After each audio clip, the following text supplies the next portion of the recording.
Welcome to Hacking Hypermobility Podcast. I'm Luna. And I'm Shelli. And we're two Bendy Mommas. Hacking Hypermobility. I'll do this for you so you see the... Thank you. Okay, but it's on me, so I got to do my hand. All right. Okay, welcome back to the podcast. It has been a whirlwind first season and year, 2022. I think that's the year, right? I don't know what year it is since 2020. Yeah, the before times have me confused. The before times.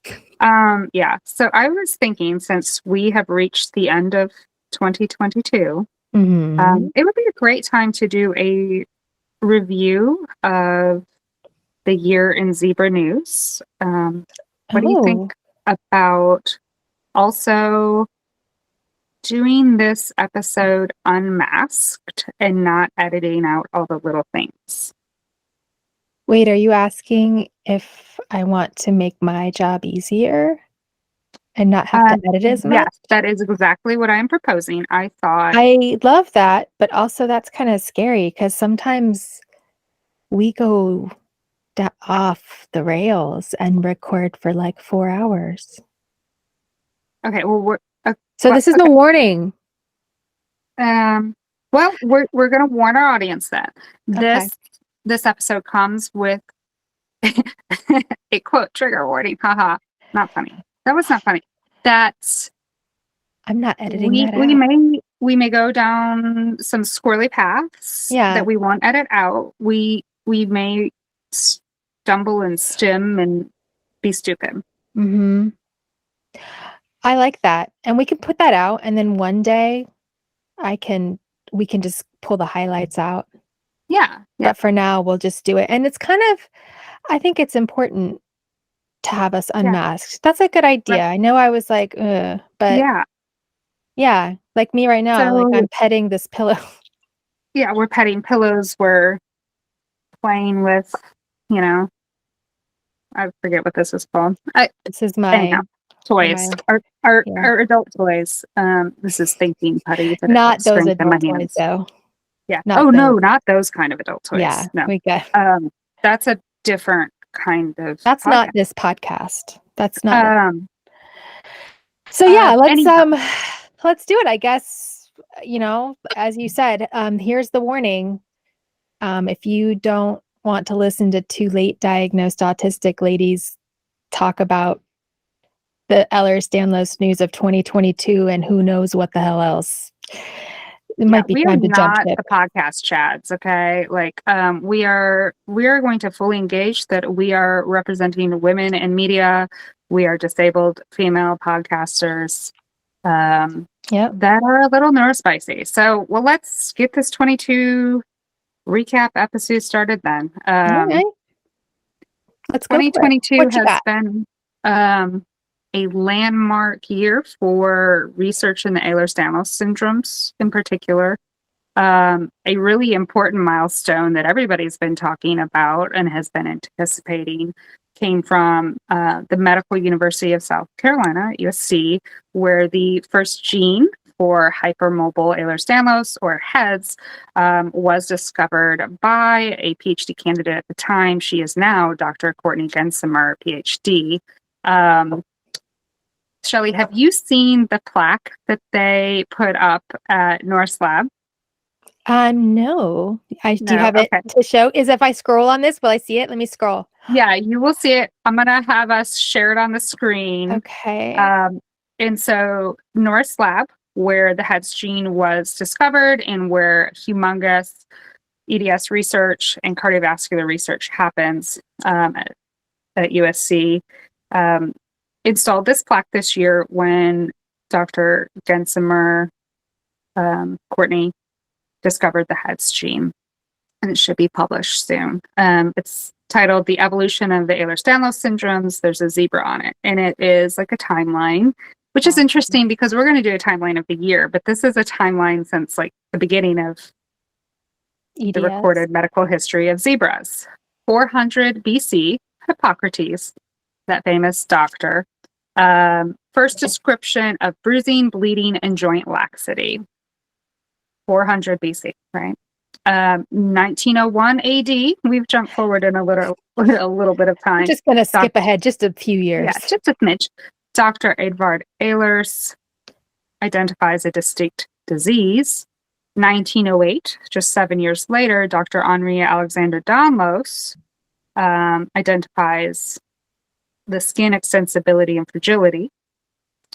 Then 1936, Dr. Frederick Parks Weber named this collection of disorders that they had been investigating for the past 30 years, the Ehlers-Danlos Syndromes. Do we know what they called it between those times? I think they were just referring to things like skin fragility, joint laxity, that sort of thing. Okay. Just an unidentified disease with these features. Gotcha. And then it was named by 1936 by Dr. Weber. And then by 1988, after several years of research, Dr. Peter Beighton, who we have discussed before their research, episode 4, finalized the Beighton scoring criteria. Okay. And 2022 AD, Dr. Courtney Gensimer made the first genetic discovery for hypermobile Ehlers-Danlos Syndrome. Congratulations, Courtney. Right? Yeah. So I'll link it in our show notes. For those of you that watch the episodes on the YouTube, it'll be on the screen too. Yeah. I do have a little bit of a friendship with Courtney. Dr. Gensimer is a patient scientist, and we're going to mention some more patient scientists in this episode because they are heavily involved in the things that are happening this year. So when I talked to Courtney in December, she had had some health problems of her own, and another study had come out that everybody was talking about with the folate deficiency hypermobility. We were kind of laughing at that. Yeah. And I was checking up on how she was recovering after her health issues. And I was like, so any updates on another genetic study that might have some more interesting results and a larger data set with better evidence? And she was like, I know what you're talking about. And she said they submitted the paper for review and they're still waiting, of course. Okay.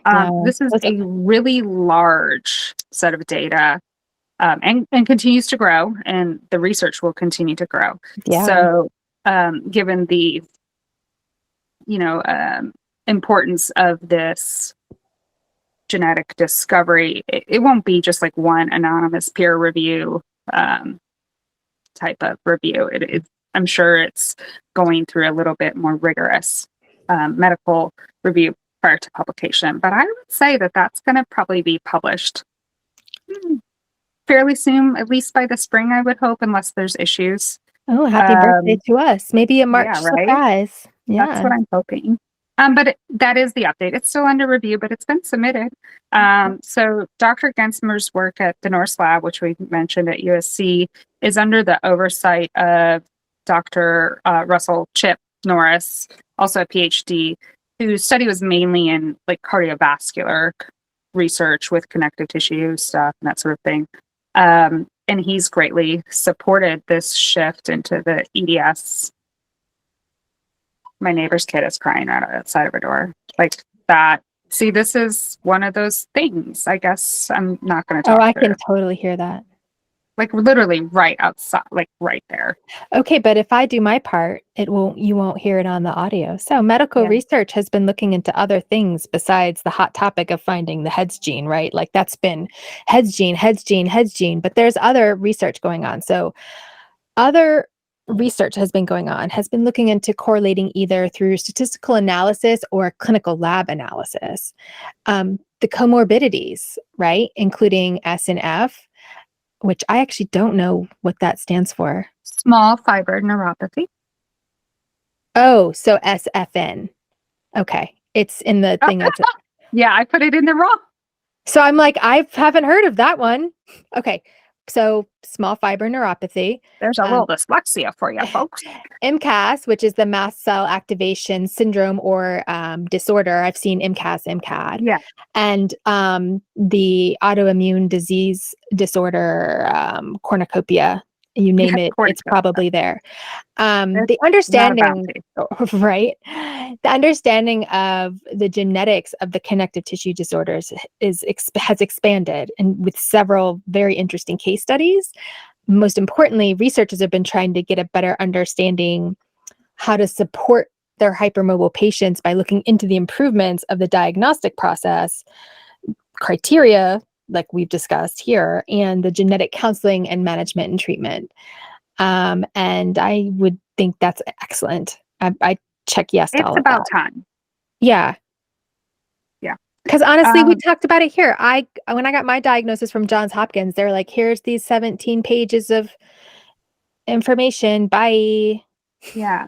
Yeah. So a lot of people are like, that's why they say, well, why even bother with the diagnosis? Because what's it going to do? But there's strength in numbers is my answer to that. Yeah. So obviously the zebra herd or the dazzle, those of us with these rare connective tissue disorders related to hypermobility, until recently, a lot of the common conditions associated with our hypermobility have just been made through like anecdotal connections. Doctors have seen like various other traits or issues in patients and connected them to hypermobility, or theorize that, hey, this might be based on this, or patients talking, because that's where we get a lot of our information, our patient forums, because we don't have access to good resources. So we find each other, right? A lot of us have just anecdotally or in conversation notice these correlations or common conditions known as comorbidities. But they've not been medically researched or studied or like officially connected, right? So this year, a lot of connections have been made. And I hope that the research will continue to be propelled based on the information that they're discovering. This year, some investigations included Fragile X syndrome. Oh. I thought I muted the Alexa, but she just said a reminder. Oh. Alexa, dismiss. Fibromyalgia. Oh. Depression, anxiety, autism, and autoimmune disorders, as we said. Right. So starting in January of 2022, the research on autoimmune dysfunction in hypermobile humans showed evidence of abnormal activation of mast cells and an antibody deficiencies. We will link that study in the notes. In February of 2022, a formal research analysis published in the Journal of Public Library of Science, or PLOS. Do people say PLOS? I think so. I've heard it referenced. Really? Yeah. Interesting. Was conducted at the School of Medicine at St. George's University of London, and they examined the link between fibromyalgia and the myofascial pain and the Ehlers-Danlos Syndromes. Which is interesting because the community has long discussed how many of us are either diagnosed with first or misdiagnosed, or is it a misdiagnosis with fibromyalgia? And then we go down the EDS rabbit hole. Which came first, the chicken or the egg? The neurologist says, a distinct chicken or the egg? Who knows? The neurologist that said to me, the first neurologist, I don't see him anymore, was like, well, because of your fibromyalgia. And I was like, when did I get that? When did I get that? It's news to me. Also in February of 2022, Dr. Leonardo Zoccante of Italy, and if I pronounced that improperly, my apologies. I think that was correct. Published the connectivome theory, stating that bodily health cannot be separated from neuropsychiatric health in the autism spectrum disorder, placing the connective tissue within equal consideration, not only for diagnosis, but for clinical management.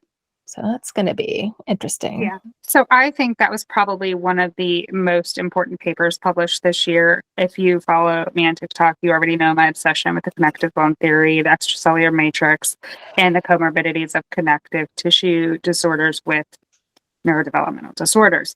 But other people are studying this too, which I find so interesting, but Dr. Zaconte's team is in neuropsychiatric peds, and another important part of that study was they said, hey, this model should be used for clinical approaches and can be applied to other neurodevelopmental disorders. This is not really just an autism thing.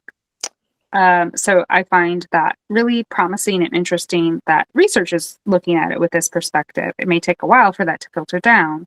Yeah. But so some other places are, studying EDS also. Another place where it's being studied is at Ghent University in Belgium. In April 22, they identified a significant impact of hypermobile Ehlers-Danlos syndromes and hypermobile spectrum disorder on interpersonal interactions and relationships. And if you know me, you also know I started the hashtag, go check it out and contribute to the conversation on the talk, hashtag Ehlers-Danlos relationships and Ehlers-Danlos specific, interpersonal issues obviously have that overlap with neurodivergence. Yeah. So I'd like to talk about that because in conversation, anecdotally, I've discovered that's one of the biggest problems that a lot of us have is balancing our interpersonal issues, work, personal relationships, family relationships, and it has a big impact, and that study validated that. And also I love that they studied that. Yeah. And then I'm going to do a Gen X reference here. It's like our egos are writing checks our body can't cash. Oh my God, yeah, true. Ha! And then I can't watch that movie anymore. Anyway, carry on. See, stop the squirrels because we're not editing. That's why I said carry on. Carry on, my wayward son. August 2022, a study titled Connective Tissue Disorders and Fragile X Molecular Status in Females presented a case series and a review and expanded on some previous research that also recently identified that the Fragile X syndromes related to some pre-mutations and repeat expansion in the genome or carrier status of Fragile X syndrome in females has been reported in individuals in hypermobility related disorders or symptoms. So symptomatically, hypermobile humans that are females have some sort of overlap with being carriers or have a pre-mutation on the Fragile X gene. That's interesting. So the Fragile X syndrome, if you're not aware, is the most common inherited cause of intellectual disabilities. So this case series was actually completed at the University of Kansas Medical Center Genetics Clinic, and they confirmed a significant overlap in two conditions. In 39 of the 100 cohorts, they had 100 unrelated female patients. And the connective tissue disorders and Fragile X molecular status was found to overlap in 39 of these patients. So 40% of their hypermobile women had a Fragile X connection. That is pretty significant. Yes. So a conclusion in their publication is one I see as one of the most important points in research currently. Quote, many genes and their encoded proteins are important for the development of features seen in connective tissue disorders and will require further characterization, with secondary gene effects potentially playing a role. End quote. Like I've always said, this is a spectrum. It's not just one gene and they play off each other. Right. Also in August of 22, there was a preliminary study from Milan, Italy, on hypermobile spectrum disorder symptoms in patients with functional neurological disorders and autism spectrum disorders. So that study compared the prevalence of HEDS and HSD related symptoms in a group of patients with functional neurological disorders, FNDs, of people who are on the autism spectrum disorder, but without the intellectual disabilities, and a non-clinical comparison group So they let me compared all of interrupt. those groups. Yes. So they compared 3 different groups of people. Did I get that right? Right. Okay. Right. So also let me interrupt. Yeah, We go for meet it. the profile of some of that. Me and Shelli and I. Oh, 100%. We're that third group, right? Yeah. So we have the functional neurologic disorders with autism and hypermobility disorders. So that research examined the overlapping traits and potential relationships and causes. And that actually goes back to what I read Connective. earlier. Yeah. How everything Which is also out of Italy, but Verona. Yeah. Man. So individuals present with these symptoms in higher numbers than the general population, which is not surprising to me. Right. So we also now they've established another overlap with functional neurologic disorder, autism, and hypermobility. I mean, if you've got an issue with the connective tissue, as you said, it runs the gamut. It's in everything. And so exactly what we were saying, these are things that the zebra community was saying, like, hey, this is how it's all connected, but that was not validated yet. And now they're validating and trying to understand the science, the whys, the biochemistry, the genetics of it all. Right. And so prepare yourselves, because I think as this information comes out, I think you're going to find more and more people identifying or coming to some realizations about things. Yes.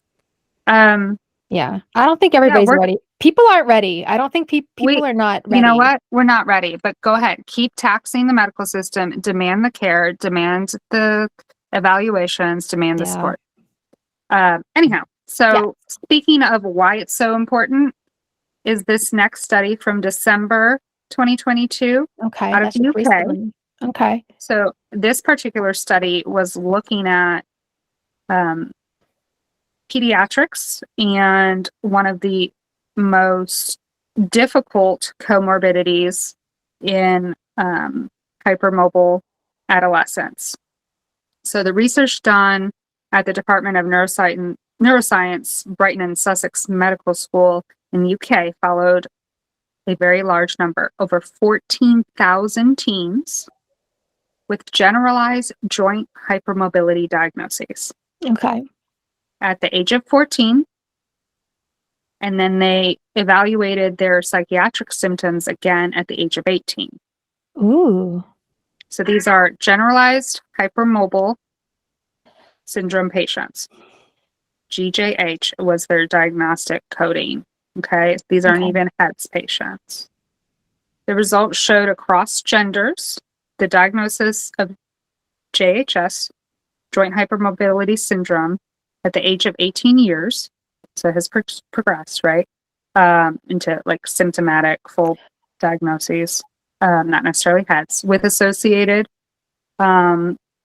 diagnosis of depressive disorder, anxiety disorder, and other degrees of psychiatric symptomology. Yeah. Their conclusion was, quote, variant collagen indexed by joint hypermobility,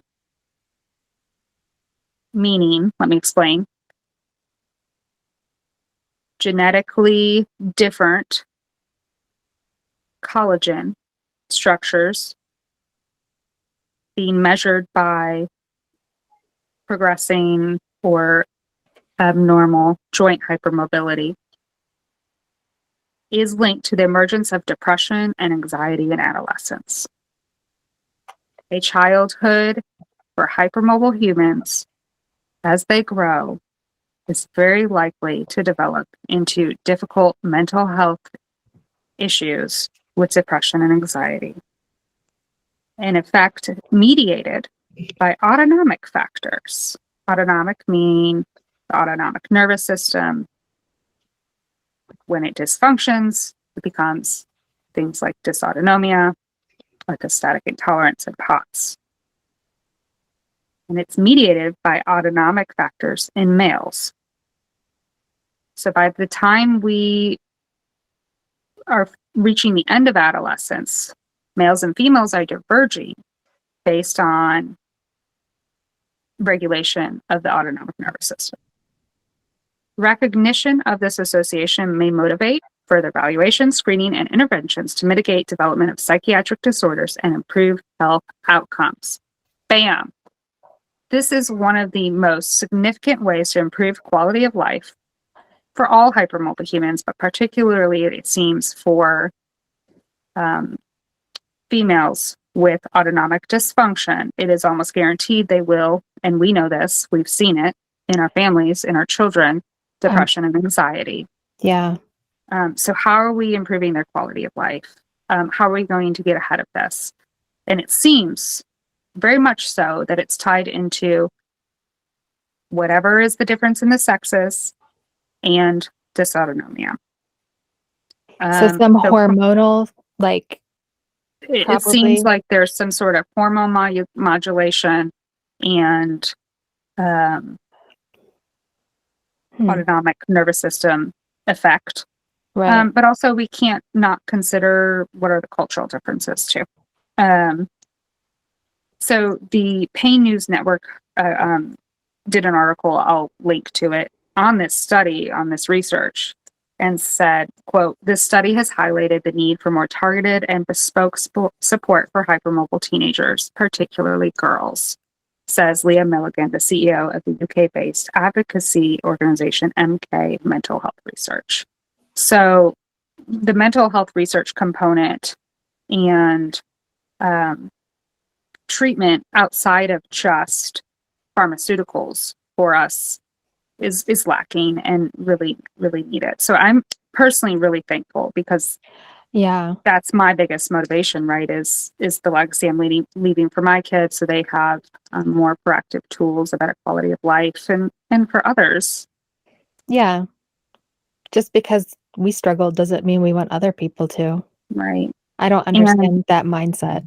Oh, I did it, so you have to suffer too. No, I don't. That's not how. And not to make this personal, because this is about the timeline, but to just kind of apply this to say, like, if you don't know my story, we'll do an interview with both of us. We talk about our experience with neurodivergence, but as a young person, I followed that very classic clinical path, was diagnosed with depression and anxiety. And for years, most of my adult life, no medication ever worked. And I was diagnosed with dysautonomia, autism, and the Ehlers-Danlos Syndrome as a middle-aged adult. And now I'm trying to manage those very same things in my preteen child. So this is very important to Shelli and I. Yes. We're, after all, two Bendy Mommas. We are two Bendy Mommas. So that was all of the connections that were made. So there were also some information and studies out in treatment and management of our conditions, which, if, like we mentioned earlier, you're like, oh, there's no cure, why should I get it diagnosed? Well, it doesn't mean you shouldn't get information and make your life better. So in April of 2022, a study out of Belgium explored pain mechanisms in hypermobile Ehlers-Danlos syndrome. And their research showed that imbalanced sensory signals may be involved in the chronic pain associated with heads. And that does not surprise me one bit. Sensory signals, you say? Yes. Mm-hmm. Yes. And then, so that was April of 2022. In June of 2022, the Journal of Pain Research published a medical review from the Center for Physician Assistant Studies out of the Albany Medical College. And that was called A Multidisciplinary Approach to Treating Chronic Pain in Patients with EDS.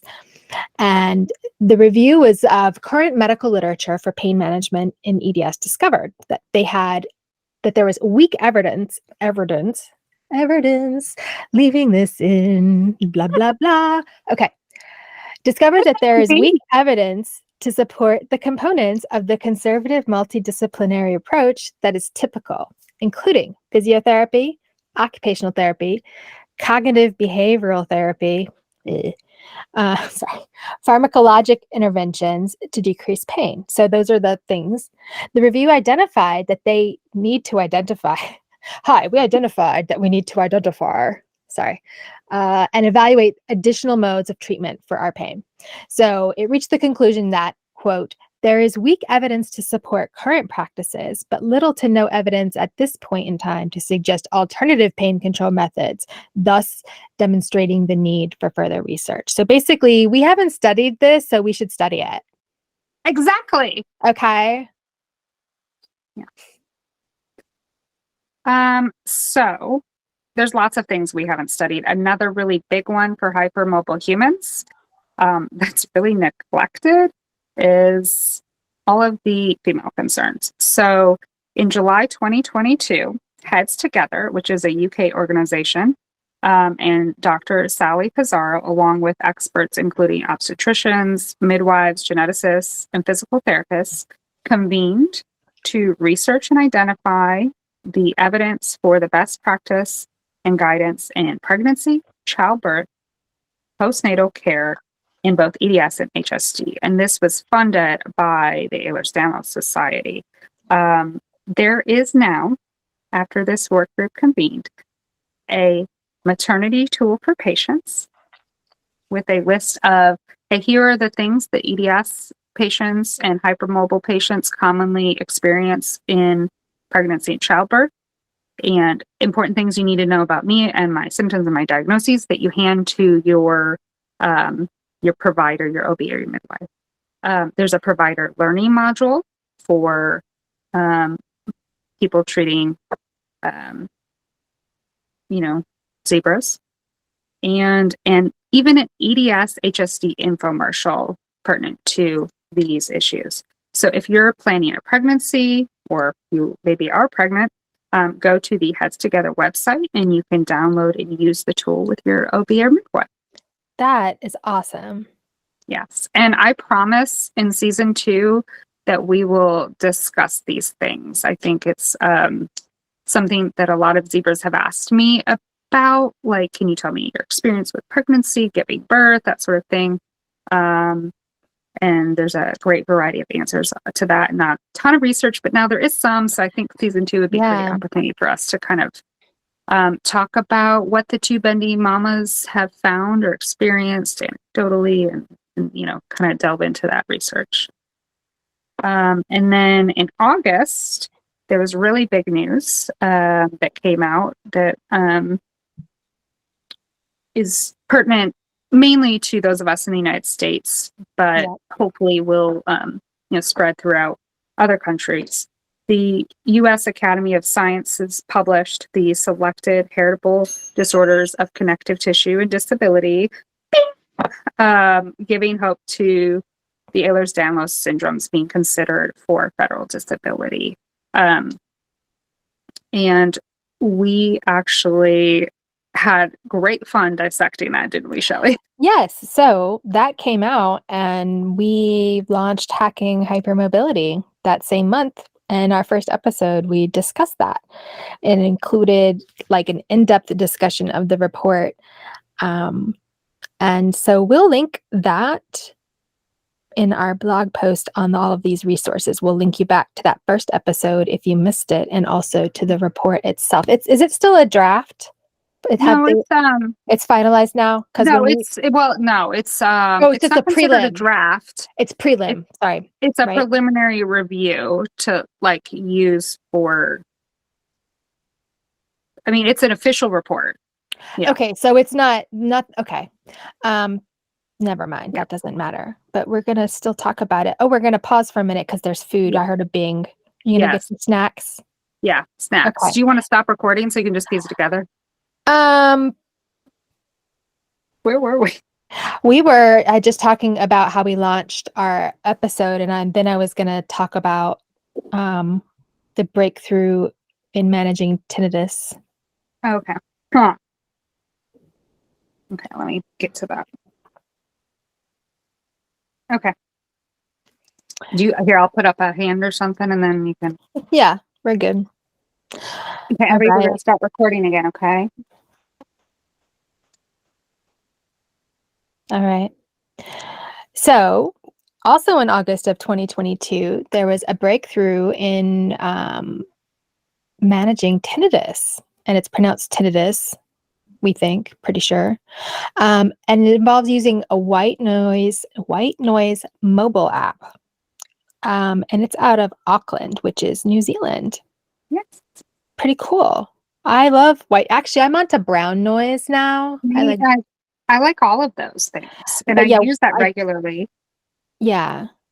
And also, white noise, brown noise, you can tell our friend, the Alexa, to do those things. And I do. Mine can't hear you because of this. Oh yeah, that's right. I didn't have to whisper. We frequently have this problem where we talk to Alexa and we're recording, and then the other Alexa gets confused.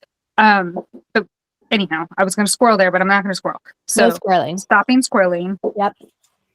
The noises. Why was I talking about? Noise. So you can tell your favorite streaming talking robot to play those things. But my favorite hack for migraines is to put on, and I don't have one next to me, I sleep with it a lot too, the eye mask that has these soft little pillows around your eyes, and then the speakers, and we both have one. I think we have the same one. I've seen Shelli have hers, and I sleep with it with the noise or a guided meditation.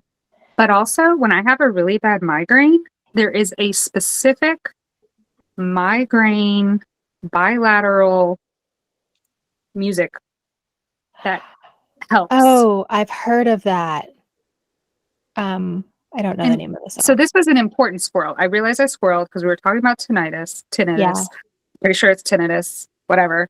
And then it reminded, like you talking about the white noise and the brown noise, I think that's one of the biggest hypermobility hacks that we have. And I don't know that everybody knows about that because a lot of us struggle with that and migraines.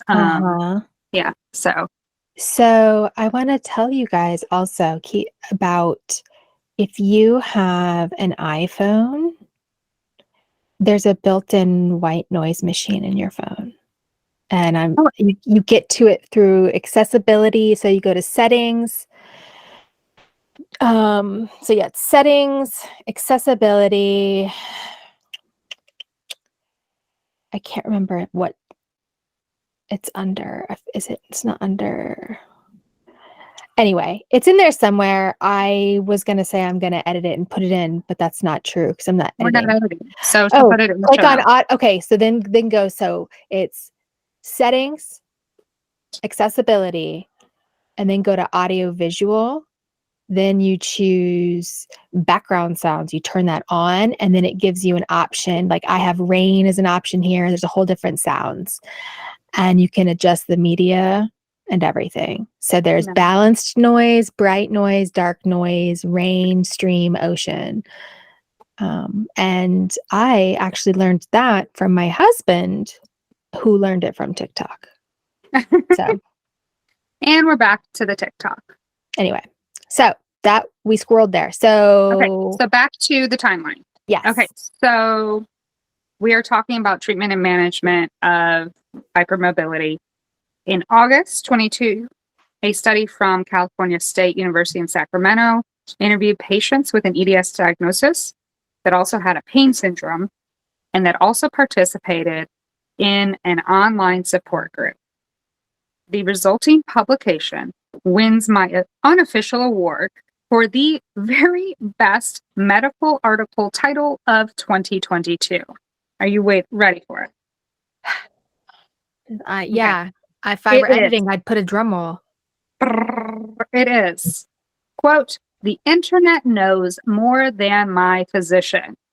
A qualitative interview study of people with rare diseases and how they use online support groups." I am a little bit disappointed that TikTok was not specifically mentioned, given how uncanny its algorithm has been in informing undiagnosed people. But anyhow, the study says, quote, "Participants' main sources of information were web-based searches, Google, academic journals. We're nerds, so we're going to go to the source. Hell yeah. The Ehlers-Danlos Syndrome Society webpage, and online peer support groups on Facebook, Reddit, Ew. Twitter, meh, and Twitter. Instagram. Ugh. Oh, all of those are trash. So Sorry, I mean, they're not trash. Sponsor us for. So the elder millennial Gen X is coming out. We are both get off my lawn types of social media users. Anyhow, the study is important though. As funny as it is to us, and as funny as it is even kind of mocked in other areas. Yeah. The conclusion is really important. This study highlights the information gap between healthcare providers, who we should be getting our resources and support from, and patients with genetic disorders. Patients with Ehlers-Danlos Syndromes seek access to information from different web-based sources. And to meet the needs of patients with genetic disorders, future interventions via web-based resources for improving the quality of care must be considered by healthcare professionals and government agencies. Wow. In October of 2022, the HealthGot Research Institute at the National University of Natural Medicine in Portland, Oregon, surveyed the patient experience of chronic illness care and complementary integrative health use. It was a cross-sectional study of patients with hypermobility spectrum disorders and Ehlers-Danlos syndromes. That is a long title, but their conclusion was, quote, the use of various complementary and integrative health treatments, as well as specialized diets, is common in this population and might be beneficial for symptom management. Healthcare delivery for HSD and EDS may require a multidisciplinary healthcare team, as complementary and self-care modalities are typically used in addition to physical therapy, pain medication, and other conventional care. So this is really interesting, of course. Yeah. And so what they're talking about, complementary medicine, these are things that are non-Western types of medicine. And I am very fortunate I get to try an integrative health clinic at a major medical facility that many of the area hypermobile humans are using. And we get to start that in about a month. We did have to wait until my daughter turned 12 to participate. But I do find it encouraging that larger medical institutions are now embracing non-traditional Western medicine approaches and studying it, because a lot of this is indigenous knowledge, knowledge outside of traditional Western medicine that has been, utilized successfully for generations. But I do also I'm careful that I examine the modality and see, is it watered down? What is the origin? What is the true healing practice? That sort of thing. So that's one of my particular special interests. I really like the study, and that the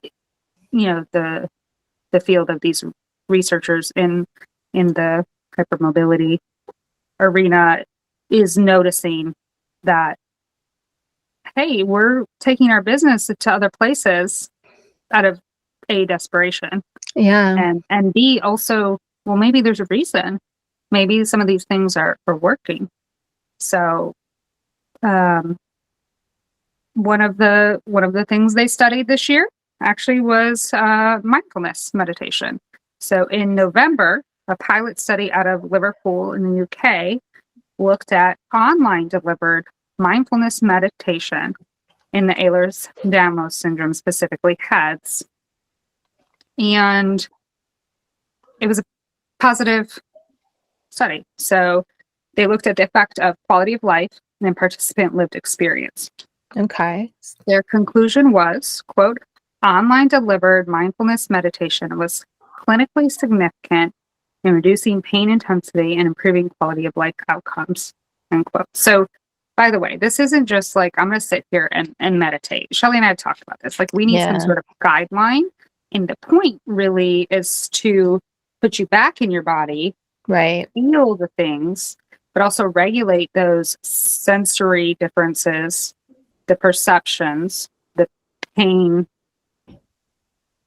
disproportions and start to, what they say, quote, feel safe in your body, despite, the unsafe feeling that we may get from the sensory differences, from the proprioception differences, from the frequent subluxations, dislocations. Our bodies tense, our muscles tense, and we start to feel unsafe, and then it starts to create physical sensations that present as anxiety. And long-term tension like that actually is what they're finding contributory to the autonomic dysfunction. And so it's like, is it the chicken or the egg, right? Like people will say, like if you've heard the book, The Body Keeps Score, there's trauma stored in the body. Well, where is that study? Where is trauma saved in the body? Do you know the answer? I believe I've heard the connective tissues. Yeah. The muscle tension, the connective tissue, those sensory connections between your muscles, your connective tissues, and your nervous system. So for us, our literal trauma is existence. Then throw on if you maybe have had additional traumas, which many of us had because many neurodivergent humans experience trauma for other reasons. Right. Anyhow, so I started that hashtag to have this conversation, the traumatized zebra. And that's one of the things we frequently leave out of this conversation. But so how do we, as frequently neurodivergent humans, approach mindfulness? That's such an abstract concept. Yeah. So I will say, like, I was there with you, okay? All of you that are rolling your eyes right now, that is actually what helped me start to regulate some things. Hold on 1 minute. The door. Yeah. Yes, husband. Oh, you did get regular. Did he bring us stuff? I mean, I love you, but damn. Oh, you're going to get the good loving tonight. Oh, was it toys? Fritos. It was salt. He brought her Fritos. And if you don't know life hacks for those of us with autonomic dysfunction, just need a little extra salt, yeah? Yeah. We like pickles. This week we tried making pickle pops, frozen pickle juice. I cannot recommend that enough. Okay. Delicioso. Think about that. Oh, yeah. Oh, shit. That's loud. Oh, are we going to edit that? We're not going to edit that. She's going to crunch on some Fritos and I'll keep talking. So it's at your bit for a minute, right? Yeah, it's my bit for a minute. Chomp. Mute yourself and I'm going to mute myself and muting. So we need salty snacks to survive. It helps. So that's one of those things, like if you're not in your body, you can't sense these things that are going to cause some dysregulation, like the metabolic problems we have with salt. If you're not in your body, you're not going to notice certain pain, or the pain's going to be distorted, either too high, too low. That's hyposensitivity or hypersensitivity. We experience both, and it's a weird conundrum that we experience both. But like if you don't sense pain appropriately in your body, you're missing those warning signs, or you're just living in a constant warning sign. That's why these complementary practices that are indigenous knowledge, non-Western medicine knowledge are vital. So there was another study on complementary medicine at the end of the year in December as well, that was conducted at the Indiana University School of Medicine. And, quote, the results showed participants described massage therapy, medical cannabis, and mindfulness as the three most useful CAM modalities, and CAM being complementary medicine. Complementary or alternative medicine for managing symptoms related to HADS. But they expressed a general interest in pursuing any treatment, weird emphasis mine, that could potentially reduce their chronic pain. They suggested an overall trust in complementary and alternative medicine modalities of practitioners and ascribed greater empathy to CAM practitioners than to conventional medical providers. However, They also described a critical skepticism of CAM and conventional therapies and recounted instances of injury from such treatments. So this just goes and ties right back into that other pain study that said, well, here's all the things we tell hypermobile humans to deal with their pain, but none have really been studied in hypermobile humans in terms of how effective they are or how practical they are. And so this study then basically then took that question the next step and said, okay, well, what have these people found on their own? What is helping?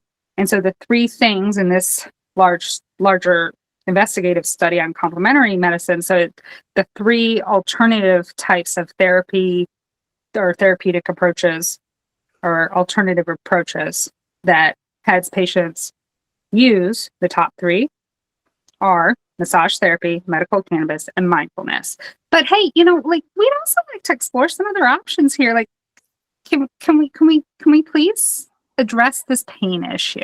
Yeah, I mean, I do all three of, and I engage in all three of those activities regularly, and I still have pain. It's better. It's better.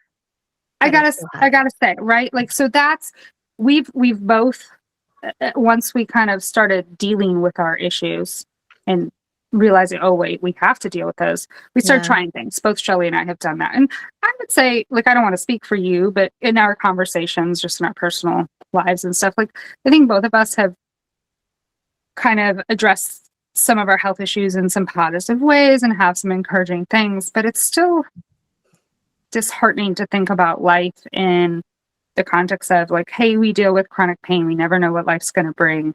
We have this severe level of fatigue, and we feel like, and I'm not going to say we, I'm going to say I feel like sometimes I only have so much energy to just like live my life and do the basics. Like, I feel like I'm shortchanging my family, myself. Someone is losing out. Yeah. Every day I ration spoons, I ration money, I ration, the energy and the care and the love, which I have so much of, to give the people I care about. And that's not a quality of life. Imagine masking your neurodivergence on top of that. Yeah.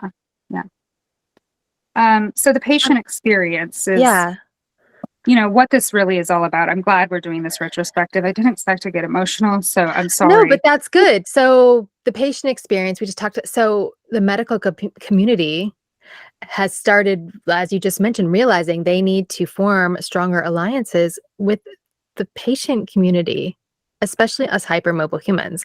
So now they're asking patients and caregivers about their journey to diagnosis and investigating how to improve their healthcare experiences.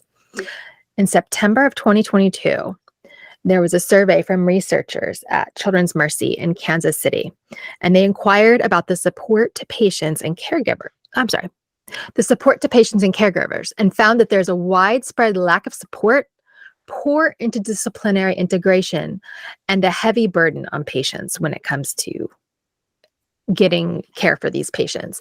The dismal result of the study showed that most EDS families feel their care needs are unmet, and a solution identified as a framework for there's the word again, multidisciplinary clinic model. So, you guys, there's a trend here, right? Connection, multidisciplinary, right? So that's what they said, the framework for a multidisciplinary clinic model that is endorsed by those with EDS. So this study, it's in pediatrics. It involved the patients, their caregivers, and said, hey, look, we need to listen to them. And for years, the community has been talking about, like, this is an issue that affects all of my tissues. And it's so frustrating to be like my own care coordinator and not have a doctor that puts the pieces together and go from one to another and not really get answers or solutions or help. And, like, we're fatigued by all the appointments. We're fatigued with the cost. We're fatigued with that's why one of our gaslighting. That's why one of our hacks was find a medical system that uses an app that they all use, so all the information's there. That's a hot tip because because they do not, Western medicine does not take a hold on a second. multidisciplinary approach. Hello. That is counterintuitive to Western capitalized healthcare. Yeah. Damn, I'm getting all the snacks. Yeah. Oh, what's exactly? That? Oh, now I'm getting some caffeine. Oh, see, it's perfect. Salt, caffeine, these are the things the hypermobile human body needs to survive. There's our, what is a second, third hypermobility hack for the day? Salt, caffeine. Just do it, okay? Just keep it coming. But, you know, all things in moderation, right? Yeah. That's really encouraging. That was an encouraging study. The next news is not so encouraging, and I'm probably going to get a little emotional again. So in October 2022, feelings are hard. Okay, go ahead. Feelings are not good with us. We either completely coast over them, or we feel it so intensely we cannot regulate. Emotional regulation in me is not fun. And when I wrote this piece, I had to take a little break. So I don't actually know how it's pronounced, but the company is AYTU. Okay. A2 Biopharma is the pharmaceutical company that sponsored the 2022 VEDS conference and EDS conference, for context, okay? And they sponsored it after announcing earlier this year that they had a potential drug and had taken grant monies to develop a drug for vascular EDS. Okay, so they're a biopharma company, and they took was it federal grants, global grants? I think they may have taken other grants as well, but they took grants from the EDS Society. Okay, and then they also sponsored two major conferences. Okay. The EDS conference and the VEDS, Vascular EDS conference. Yeah. And if you're not familiar with VEDS or haven't heard us talk about it in other episodes, this is one of the more rare. It's the one of the very rare types of the Ehlers-Danlos Syndromes, but it also has the most devastating consequences in terms of lifespan and health. So most of the research for pharmaceutical and life-saving interventions has been with VEDS.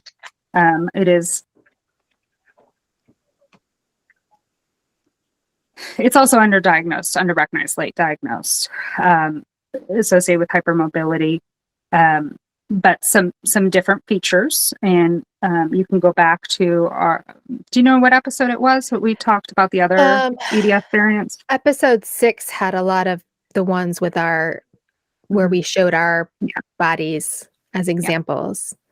Because 4 was all about biting. 5 was, or maybe it's episode 5.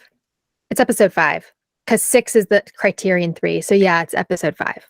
Yeah, I'll look real quick and I'll tell listeners. But so VEDS is distinct from HEDS. And there was a push recently. There's a couple investigational drugs happening on, right? Okay. I want to say maybe was it like the first episode or even the second one when we talked about the other rare types, like just where we talked about the types. Yeah, I thought you meant where we talked about skin. Oh yeah. Anyhow, so back to AU2 or A2 or I2, AYTU Biopharma.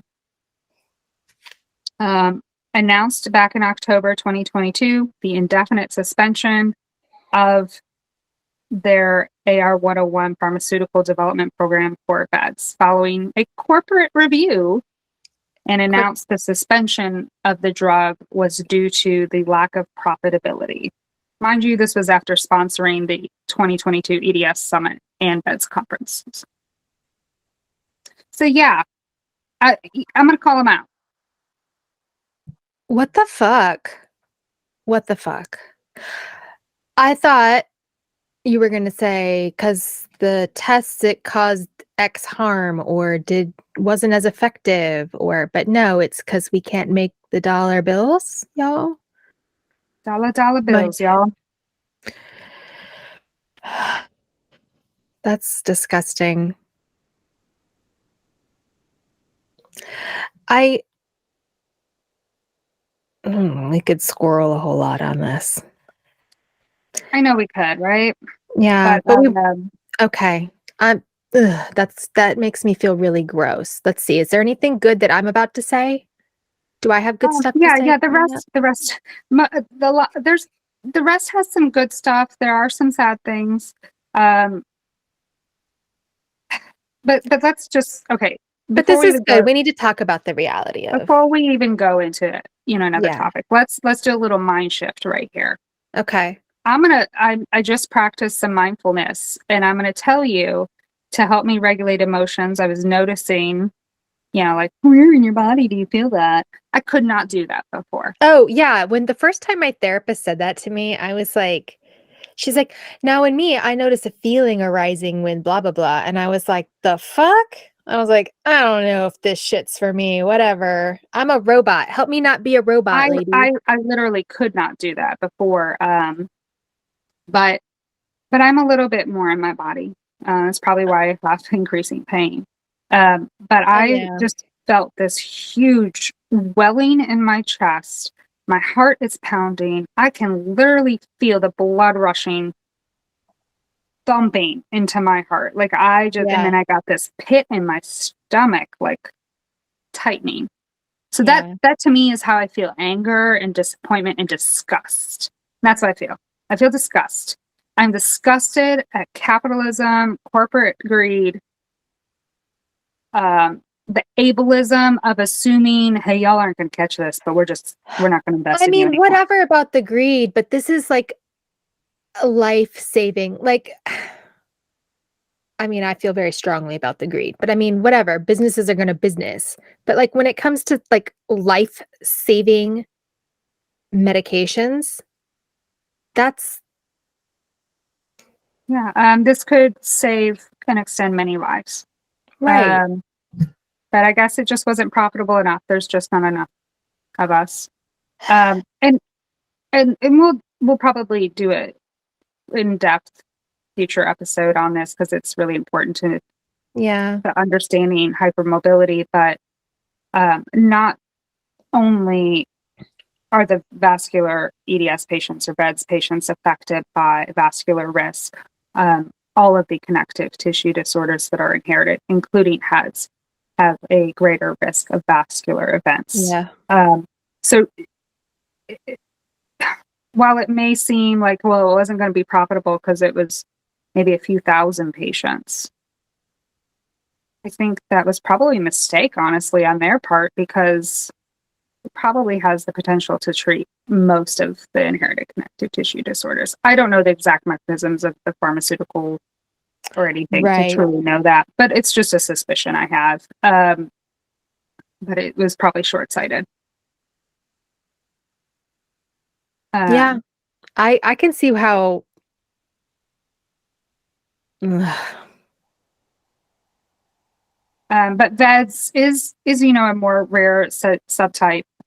It's estimated that it affects between 1 in 50,000, or even more narrowly 1 in 200,000 people, or only about maybe 6,500 Americans. So, wow. Unfortunately, though, a lot of VEDS diagnoses aren't made until sudden death. That's unfortunate. And I think that's, obviously this is personal to me. But yeah. Okay, deep breath. We're not going to squirrel further. No.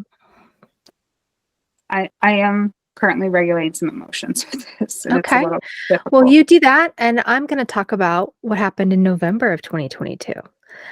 Columbia University in New York City conducted a study that assessed the beliefs, needs, and expectations for genetic counseling of patients with hypermobile Ehlers-Danlos syndrome.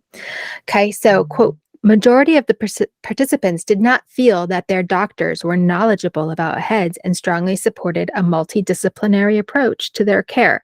This research provides a framework for genetics providers and other healthcare professionals to assess the needs and expectations of patients with heads and consider restructuring their appointment formats to service this population. Yes. I wish they could realize how many people they could just frickin' give them a prelim diagnosis with a frickin' blood test. Just done. Or not done, but the GP toolkit that they use in the UK that's intended for primary care practitioners, to go through the HEDS criteria and safely identify if there's any other traits that indicate referral to rheumatology specialty or cardiology and genetics is needed.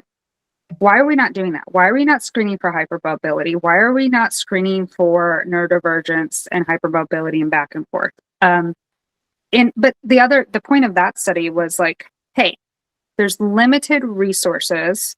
In other words, geneticists with this specialized understanding and knowledge to evaluate connective tissue disorder traits in patients. So why don't we change our approach?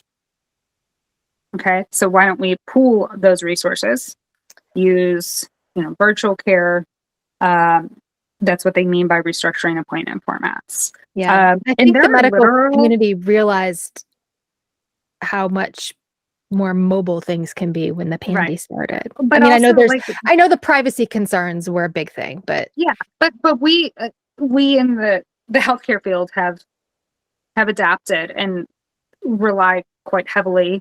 And now are even monetizing virtual care. I won't even get into that right now, but don't get tricked up on that. But the point of that statement and that study from Columbia was, hey, why don't we utilize not just genetics PhDs and MDs, but utilize genetic counselors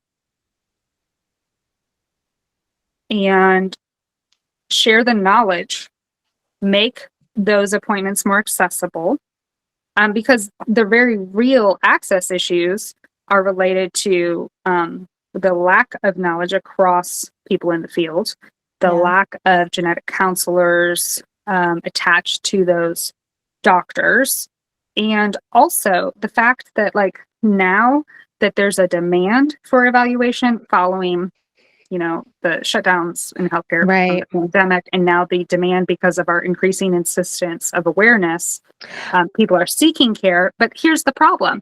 Their response was like, oh, we don't have the resources. I'm no longer taking patients. I won't see a HEDS patient because we don't have the gene. I won't see anybody that's a certain age or under a certain age or over a certain age. I won't see anybody that lives outside of my state. These are literal things that patients are experiencing with connective tissue disorder specialized genetics clinics currently. Yep. And that's not acceptable. It's not acceptable. And unfortunately, because long COVID has POTS, you got the POTS overloading way more. Exactly. So, and I'm not saying those people aren't deserving of care. We are not ready for the onslaught of dysautonomia patients that are going to need care. Right. And just, again, a personal anecdotal experience. My child has severe dysautonomia, very symptomatic, very disruptive. We couldn't get her in to see a doctor. She has a cardiologist because she has an aortic condition and genetic disorder. Her cardiologist was like, I don't know how to assess for that. I'm not comfortable treating it. I'm not comfortable giving her these sorts of medications. She's only 11. So let's look at the autonomic clinic. My hospital system actually has one. It's one of the few in the country. That's cool. They won't take peds. They won't take pediatric patients. So that's the only. I am grateful. Like my youngest, she'll be 18 later this year, and I'm glad that I'm glad that hurdle is not there anymore. So is that, it is a hurdle, just the access, but we got lucky. So, the basic answer was, well, we're not going to put her on any medicine. Let's just try to manage these with lifestyle, this cat, I see. lifestyle changes, which we were doing. And she just kept getting worse and worse. And, they called me in because she was due for her cardiology follow-up to check her, her valves and her aorta again, which she'll do for the rest of her life. Yeah. And I asked our cardiologist RN and was like, hey, look, last time we talked, he had, referred us to some clinics out of state. They're not taking patients. They still aren't. I'm on wait lists. Yeah. There's, the local clinics won't see her. There's no other specialist in the area. And this guy is knowledgeable of, like, he actually sees my friend's child who has Turner syndrome, another connective tissue disorder. So he is the connective tissue disorder aware cardiologist for peds, but he's not trained in this. Right. And he doesn't have the level of, comfortability in treating a complicated pediatric risky condition like that. And that's fair. And I respect that.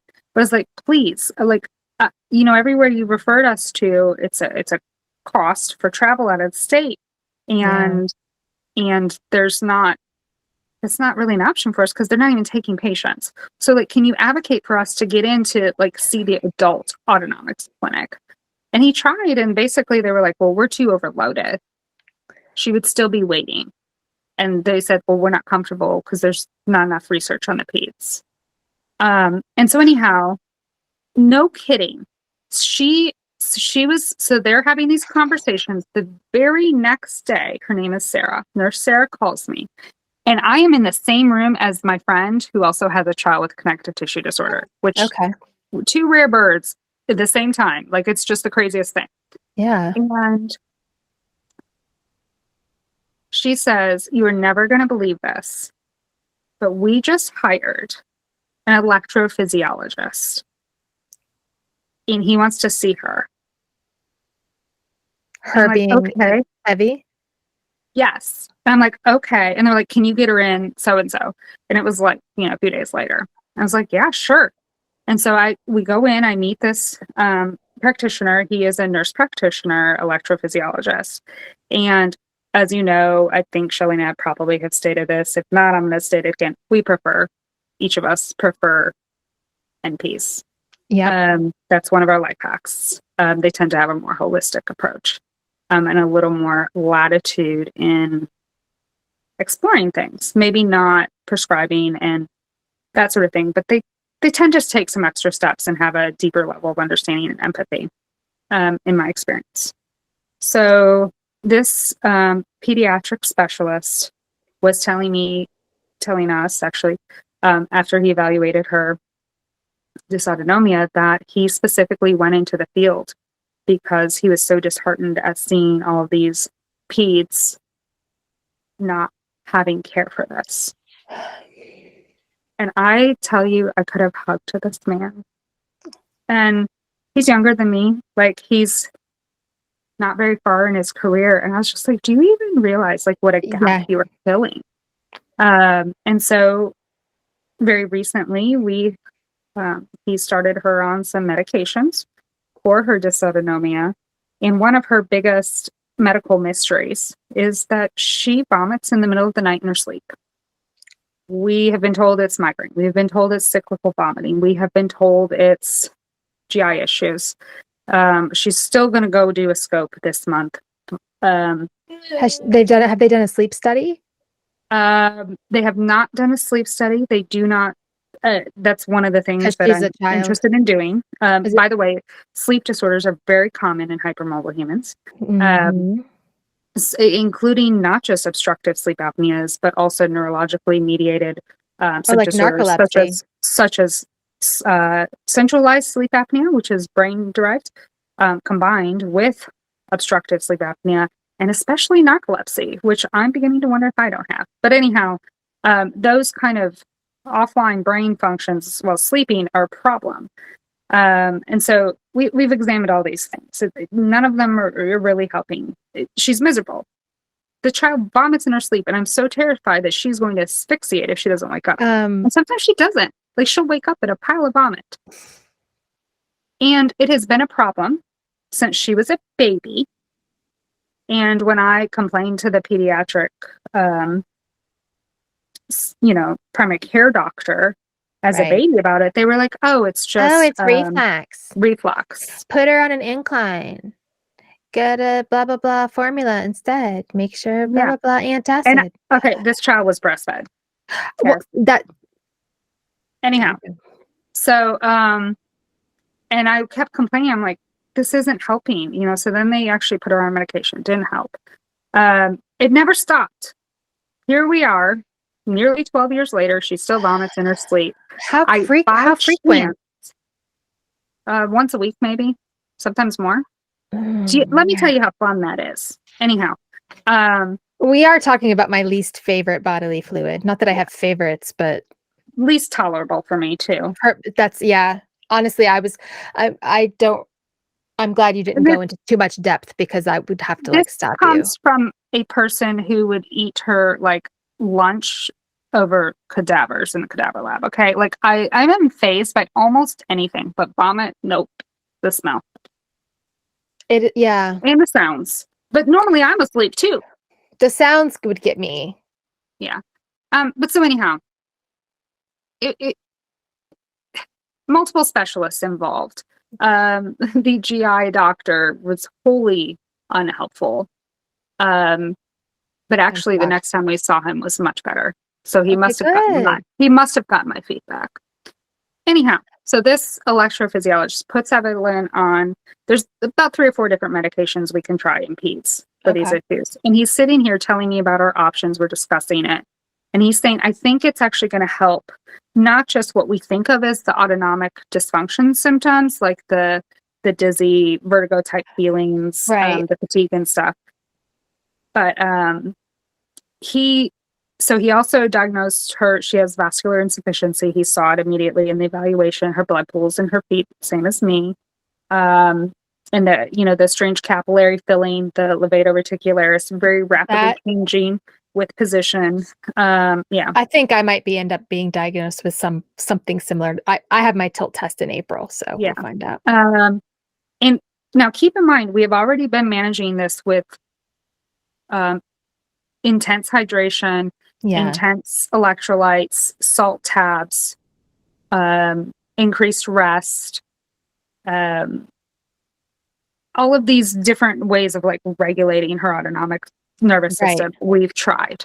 I have tried every non-Western medication approach. He was like, well, have you tried peppermint or ginger? And I was like, dude, I buy gingins in bulk, and I literally buy ginger in bulk and make my own little decoction of it for her to ingest every single day. This is how we're functioning, and it's not functioning. Yeah, something's got to give. Yes. Every little life hack, lifestyle change, we've been doing them. But yet still, even when he tested her, she still had autonomic dysfunction. And so that should tell you something, right? And I have to pause. Okay. I'm sorry. Yes, baby. Everything's go upstairs for a while. You probably, Abby, I want to finish recording this, okay? I'm sorry. If it's really loud, well, come on me then. Go get your headphones. Okay, well, let me finish recording and then we'll do some mommy time. We're almost done. I'll keep her on, this says I'm on page 8 of 18. Oh, okay. I don't know if that's almost. Let me finish this part of the conversation. Is it okay if I take a 15-minute break with her? Oh, 100%, because I can go chat with Alec and have a snack. Okay. And that gives me a good breaking point. So we want to finish just the December 2022. I just wanted to, so Okay. Basically, long story short, I don't want to talk about specific medications and that sort of thing because that's something you should involve your doctor in. But finally, we got access to someone who has treated these in peds, has an understanding, did a full, complete evaluation, has had a very good assessment experience, and some additional diagnoses, had a discussion about options for medication, how it would affect her other conditions, her aortic health, for example. Yeah. And he said, I think it's actually really going to help a lot of her symptoms you probably don't even realize are related to her vascular issues and dysautonomia. And he said, from what I'm seeing, and this is common in many hypermobile humans, our blood is not being pumped throughout our body effectively because there's probably actually a couple reasons. And that's one of the amazing things about the variety of us is that the connective tissue recipes are kind of highly specific. So, there's recipes, and some of us may have worse veins or arteries. Some of us may have not enough heart valves. Like we may have a bicuspid valve as opposed to the 3 flaps. We only have 2. So it's working harder to go through the heart. Some of us may have some aortic differences, like her and I do, where our aortas are wider, and so the blood pools. And then some of us may have differences in our capillaries, in the veins going down to our legs or coming back from our legs. Right. And that's what we see in mine and her phenotype is we have very severe blood pooling. And he said, I am fairly certain her blood is pooling in her abdomen at night. And it triggers her vomiting. And it literally pools so much that it physically pushes on her stomach and causes the feelings of nausea and the completely uncontrolled vomiting. And because it's not mitigated or coming from a feeling of sickness, she's not being like having a sort of sensation of like, hey, I'm sick, I don't feel well, I'm having peristalsis and it's waking me up. Instead, it's literally a push it's pushing the contents out of her stomach and up and out. And he said, because just in the time that I've evaluated her, all that blood that just pooled in her ankles. Now think about what's happening around her organs. And I was like, and I was like, my God, everything. The migraines, the blah, blah, blah, blah, blah. Sure enough, well, she still has migraines, but, migraines have many causes. And she has neck hypermobility pretty severely. But do you know what? She's vomited maybe once since we started that med. That's awesome. So sure enough, he was right. Blood pooling. So of course you're going to have autonomic dysfunction. And so there's these little receptors in your cardiac tissues that monitor your blood pressure. Okay. And they're part of the sensory system, of course, because that's what they do. They monitor and then they send that information back. Like little valves. Yeah. Well, they're not valves. Not valves. There are valves in there. But I just realized I said that. And these are cells that feel the pressure changes. They're receptors. They're little barometers. Yes, exactly. And so those are also going haywire because so like your body will, and so that's why it doesn't know WTF. It's like, yeah. And so that's why we get a disproportionate like response. And so that's and so like your body has this sensation that you are in threat, you're in chaos, and that's why it sends you things like pain. That's why, that's where this autonomic dysfunction leads to things like emotional dysregulation. Yeah. Dysregulation of pain syndromes. So all of this is the cutting edge of the research that's going on with hypermobility. Okay. Because we talk about it in terms of joint hypermobility, right? It's the fact that like my joints are bendy. No, it's not. Frankly, that's it is a problem. That's like the least of the problems. You know what the problems are? The scary problems are these vascular issues. Yeah. My literal heart doesn't work right. My aorta is enlarged. I'm at huge risk for dying of a sudden death of an aneurysm like some other people. John Ritter, Grant Wall. And I think about all these other kids that don't have access and how lucky I never had this. Yeah. I still don't have this medication. I think how lucky my kid is, and she's still not okay. Yeah. That's the hardest. It's hard. Yeah. And honestly, and right now, Shelli and I are going to take a break because the only thing that she wants right now is quiet. And I am, my voice talking, recording the podcast is dysregulating her.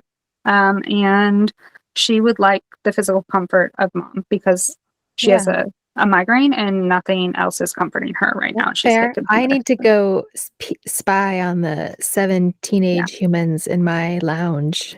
So this is the editing that we will do. We're going to cut here and we'll reconvene and we'll and I don't know what your schedule is tomorrow. We can finish tomorrow if that's easier too. I don't know what your schedule is. Let's check in about 15, 20 minutes and see. Yeah. All right. So I'm just going to start talking. Yeah, do it. Yeah. Okay. So in December 2022, a joint study from the DePaul University in Chicago and the Peyton Manning Children's Hospital in Indianapolis examined, quote, the role of functional disability and social support in psychological outcomes for individuals with pediatric hypermobile Ehlers-Danlos Syndrome. So they examined the unique influence of both on the mental health of children with pediatric heads, and both the disability and social support should receive more clinical attention. Exploratory analyses under the influence of gender provide a groundwork for future studies. So that particular study also noticed a gender divide on disability and social support and psychological outcomes for pediatric HEDS patients. Wow. So it's hard for me to even think about pediatric HEDS patients because we did not have our understanding at that age. Yeah. So that's, I mean, I'm glad it's there. I mean, you know what I mean by that in a way. Yeah, me too. Particularly on a like really high pain day where my kid's so dysregulated. I'm like, thank gosh their efforts. There's been a lot of talk obviously with the genetics. We mentioned the HEDS gene, of course. Yeah. So what else is going on in the world of genetics research? Well, besides us getting our genetic information, which we'll talk about later, we're not going to squirrel on that right now. But significant efforts towards examining the 2017 criteria has been ongoing. So the work group review of the 2017 international criteria for HEDS and the description, which we covered extensively in episodes 4, 5, and 6. We went through the whole shebang. That's progressed a lot. And so research expanding into the rarer types and further genetic profiles has been ongoing throughout the year also. In February of 2022, a case report of a man with a recurring lung collapse, which is pneumothorax and not a blood clot, led to the identification of a new classical like Ehlers-Danlos Syndrome, which is, do they call it CLEDS? CLEDS? That is not flow. I've already referred to it as CLEDS, but I don't know. It's CLEDS. CLEDS sounds like such an awful, it sounds like an STI. CLEDS sounds like that. CLEDS? I was thinking it sounded like a weird nickname for a redneck mule, but okay. I mean, that works too. Anyway, that gene mutation is on TNXB.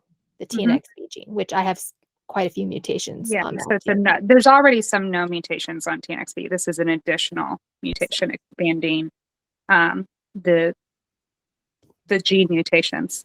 Okay. The recipe options just keep widening. The ingredients, you got lots of, it's like, there was another study out also in February of 2022 by Dr., and I will butcher her name, Anna Junkert-Czarnek.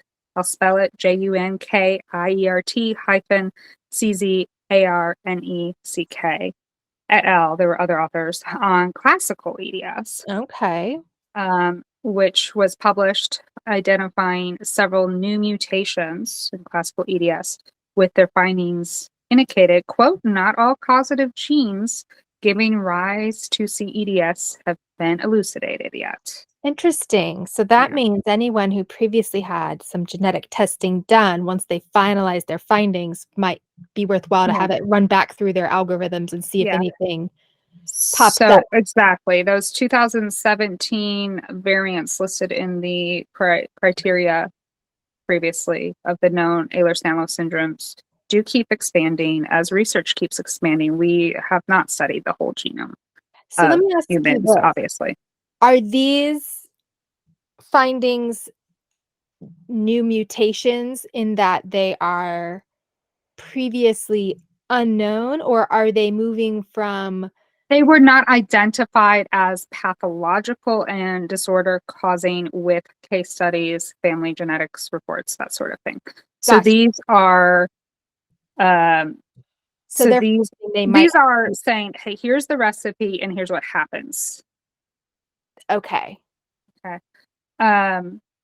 So I imagine there's plenty of us out here with some unknown variant of unknown significance, or VUS, how they abbreviate it on genetic reports, so that have yet to be elucidated. Okay, so would it have already been identified somewhere in your information as a VUS? So if that patient had, gone and done genetic testing previously, they would not have popped on one of those 13 known EDS variants. They would have potentially had a genetics report that said, hey, you have a variant of unknown significance. And now a medical researcher said, hey, your symptoms are concerning. You've had all these lung collapses. Let's look at your genetics. And now they've looked at the genetics. They've done the genome sequencing. They have also done the genetics evaluation of not just the proband or the original patient, but their connections through their family. Okay. So now that is a variant of significance. It's no longer unknown, right? Okay. Cool. So then later in July 2022, a collaborative study out of Monterrey, Mexico, identified some more genes, possible genes and biomarkers actually, related to hypermobility spectrum disorder. So they examined whole genome sequencing of HSD patients. So in Mexico, they did a larger collaborative study of not just certain parts of a genome, but the whole genome of these hypermobile spectrum disorder patients. So they found some particular mutations in 5 patients that they evaluated. So there were 3 gene mutations. So I'll read them out for you. The first one is MUC3A. Okay. The second gene mutation is RHBG. And the final one is ZNF717. So these were mutated in 5 of their HSD patients. And additionally, the functional enrichment analysis of all the mutated genes identified that these mutations were related to the extracellular matrix, ECM, structural constituent as the primary issue, meaning the problem that this gene variant was mutating was the functional structure outside of your cells, the ECM. The analysis identified relevant biofunctions. So the analysis of the genetics and these particular pathologies in these patients identified particular cell body functions, chemical reactions, that sort of thing, that are particular in these variants, such as the organizational structure, the building blocks of the ECM, and the hereditary connective tissue disorders. So a comparison revealed 55 genes and also highlighted these two, MUC16 and FREM2. Guess what I'm doing later tonight? Right? Only a 0.5% of the genes at the intersection of both approaches supporting the hypothesis of two different disorders that inevitably share a common genetic background that are not the same. In other words, this whole distinction we've been discussing between HEDS and HSD. It's not a thing. It's not a thing, but it also maybe is a thing because how it has a spectrum of variants, because it's a spectrum of variants. Did that make sense? It's a spectrum of variants, presentation, VARINCE, because of a spectrum of genetic variants, VARIANTS. Okay, so this is a very preliminary study, small study, but interesting nonetheless. So the other particular interesting piece of this research is not only that it seems that there's a common background genetically and affected area, as I've been saying, the ECM, but there's also potential biomarkers. What is a biomarker, Shelli? Do you know? A biomarker is, I know what it is, but the anomia has got me right now. It's like something, you say it. Okay, I'll try to explain. It's a detectable clinical indication that's different from typical presentation. I can test for it. Not just genetically. It's like something where I can see something in your cell function, in your lab work. I can develop a clinical lab test to say, hey, sclera is a biomarker, right? Like you can see that's a trait. It's visibly assessed. Okay. A biomarker would be like I can run a lab and see like different types of cells or different proportions of certain antibodies, and know that you have an would that be like when they used to take biopsies of your skin and look at the skin structure? So my skin looks different because my collagen looks different. So I can pull a lab and say something in this chemical process is different in this person. So the labs are different, right? Okay. Okay. So So what is that biomarker? So I'm not going to go into it. It's so there is no lab or test associated with it yet. Right. It's a potential for that, right? Okay. So they conclude the study by describing 5 potential biomarkers. Okay. And by highlighting the importance of genetic genomic approaches that, combined with clinical data, may result in an accurate diagnosis and better treatment. So basically, they said, hey, we identified some things happening internally in our patients in their cellular function because of these genetic variants, and maybe we can develop a less expensive, more readily available test. So thank you, Mexico. Yeah. Someone with a little bit of Mexican heritage. I'm proud of that work. Yeah. So another study, this was in October, just a few months ago, expanded on our understanding of musculocontractural EDS is MCEDS. Do you want fries with that? I do. More salt, please. Yes, fries. Yes, salt. That I literally poured salt in my kid's mouth earlier. It was fun. Oh, during our break? Yeah, during your break. Yeah. So this study out of Shinshu University School of Medicine in Japan was published in October in Genes, which is a medical journal. That's Genes, GENES, as in like genetics. Right. And their study expounded on the clinical features to show upper limb dislocations, particularly in the shoulder area, are common in this subtype. Oh. Huh, right? I was waiting for Shelli to read that and process this. We both have some MC EDS unknown variants, right? Yeah. And we both Oh. struggle with our And my shoulders, shoulders are garbage. Okay.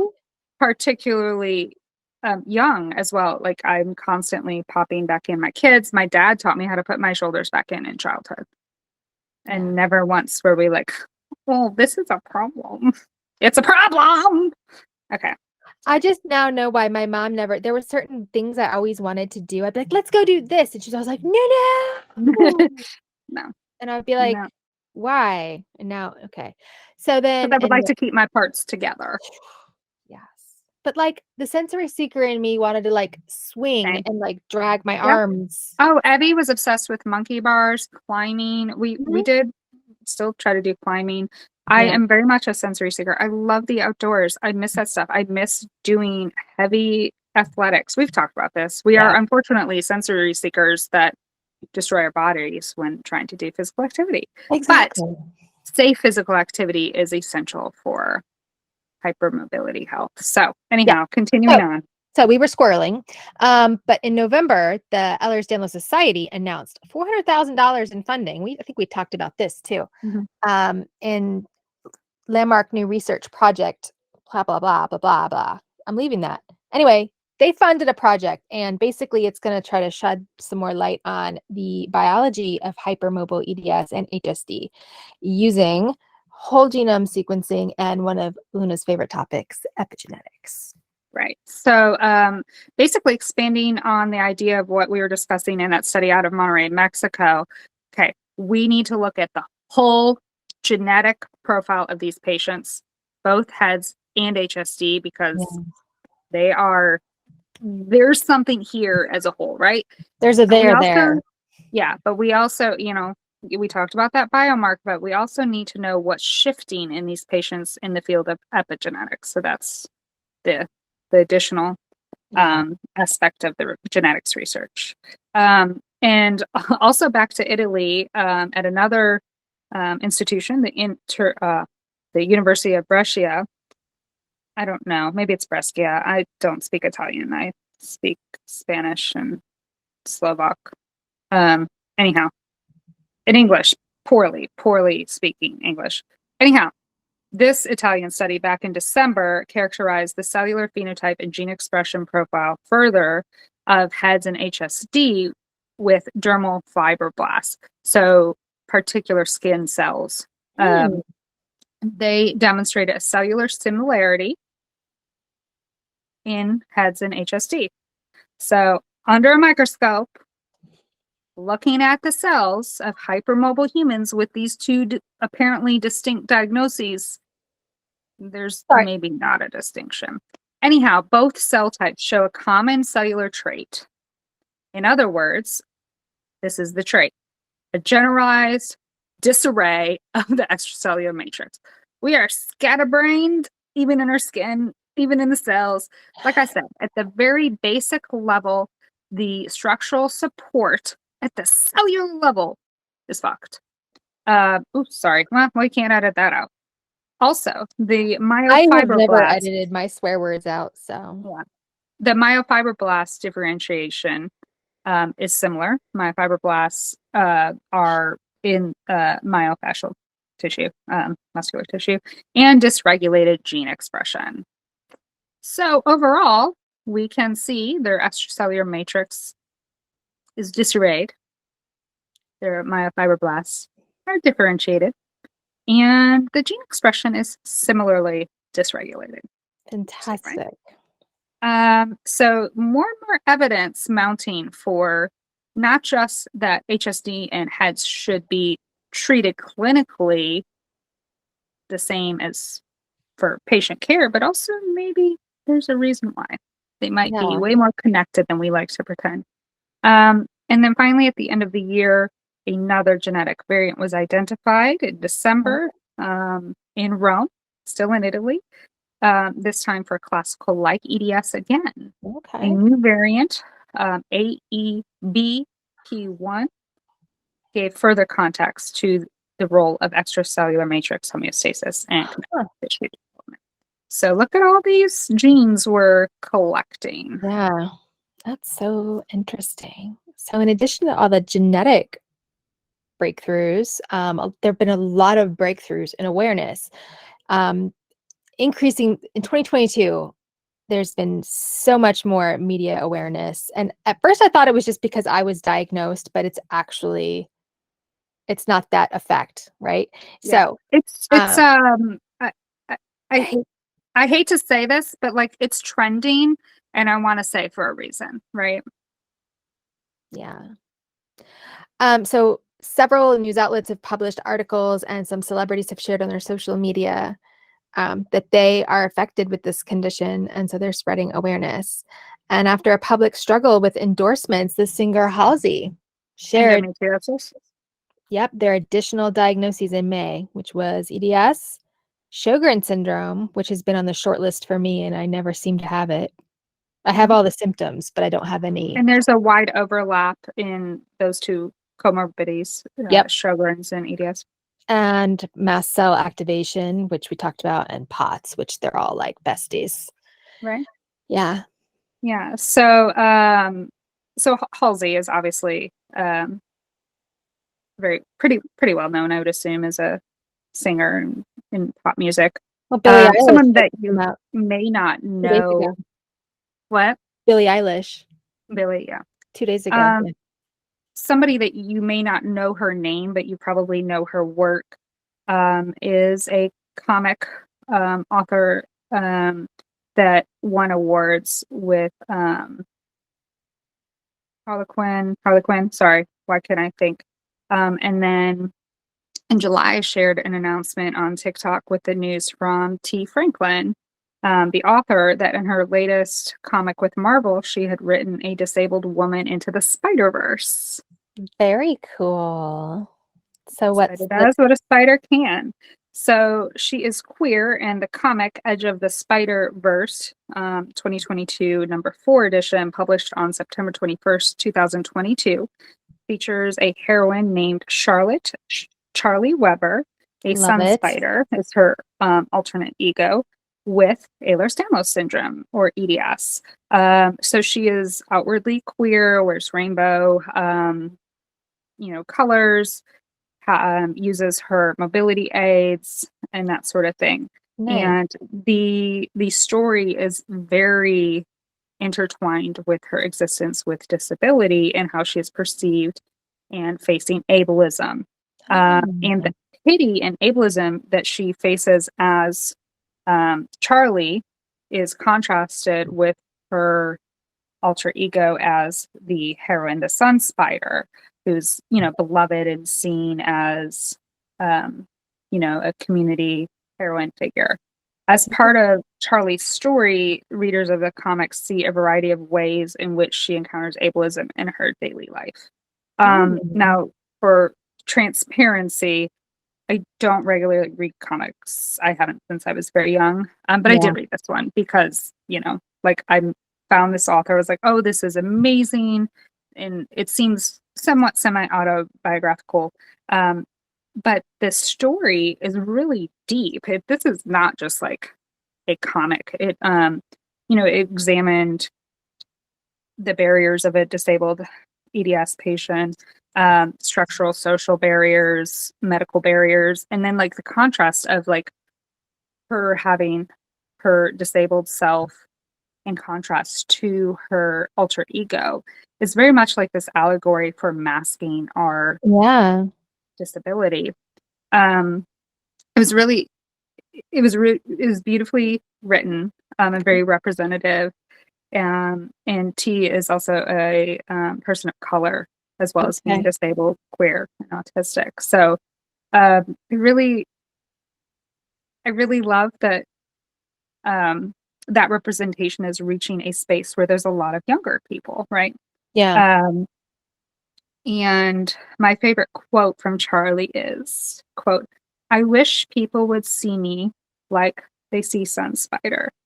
I'm a human being with feelings and deserve to be treated with respect, not as an afterthought." So I'll link to an article about the comic with some of the panels for you to actually view in the show notes. And we'll put some on the video too, for those of you that watch our episodes. And then if you go to my TikTok, I do follow Z Franklin too, if you want to follow her. And I'll put a link to her like website and that sort of thing where you can see all of her work. So Nice. she's an amazing creative person.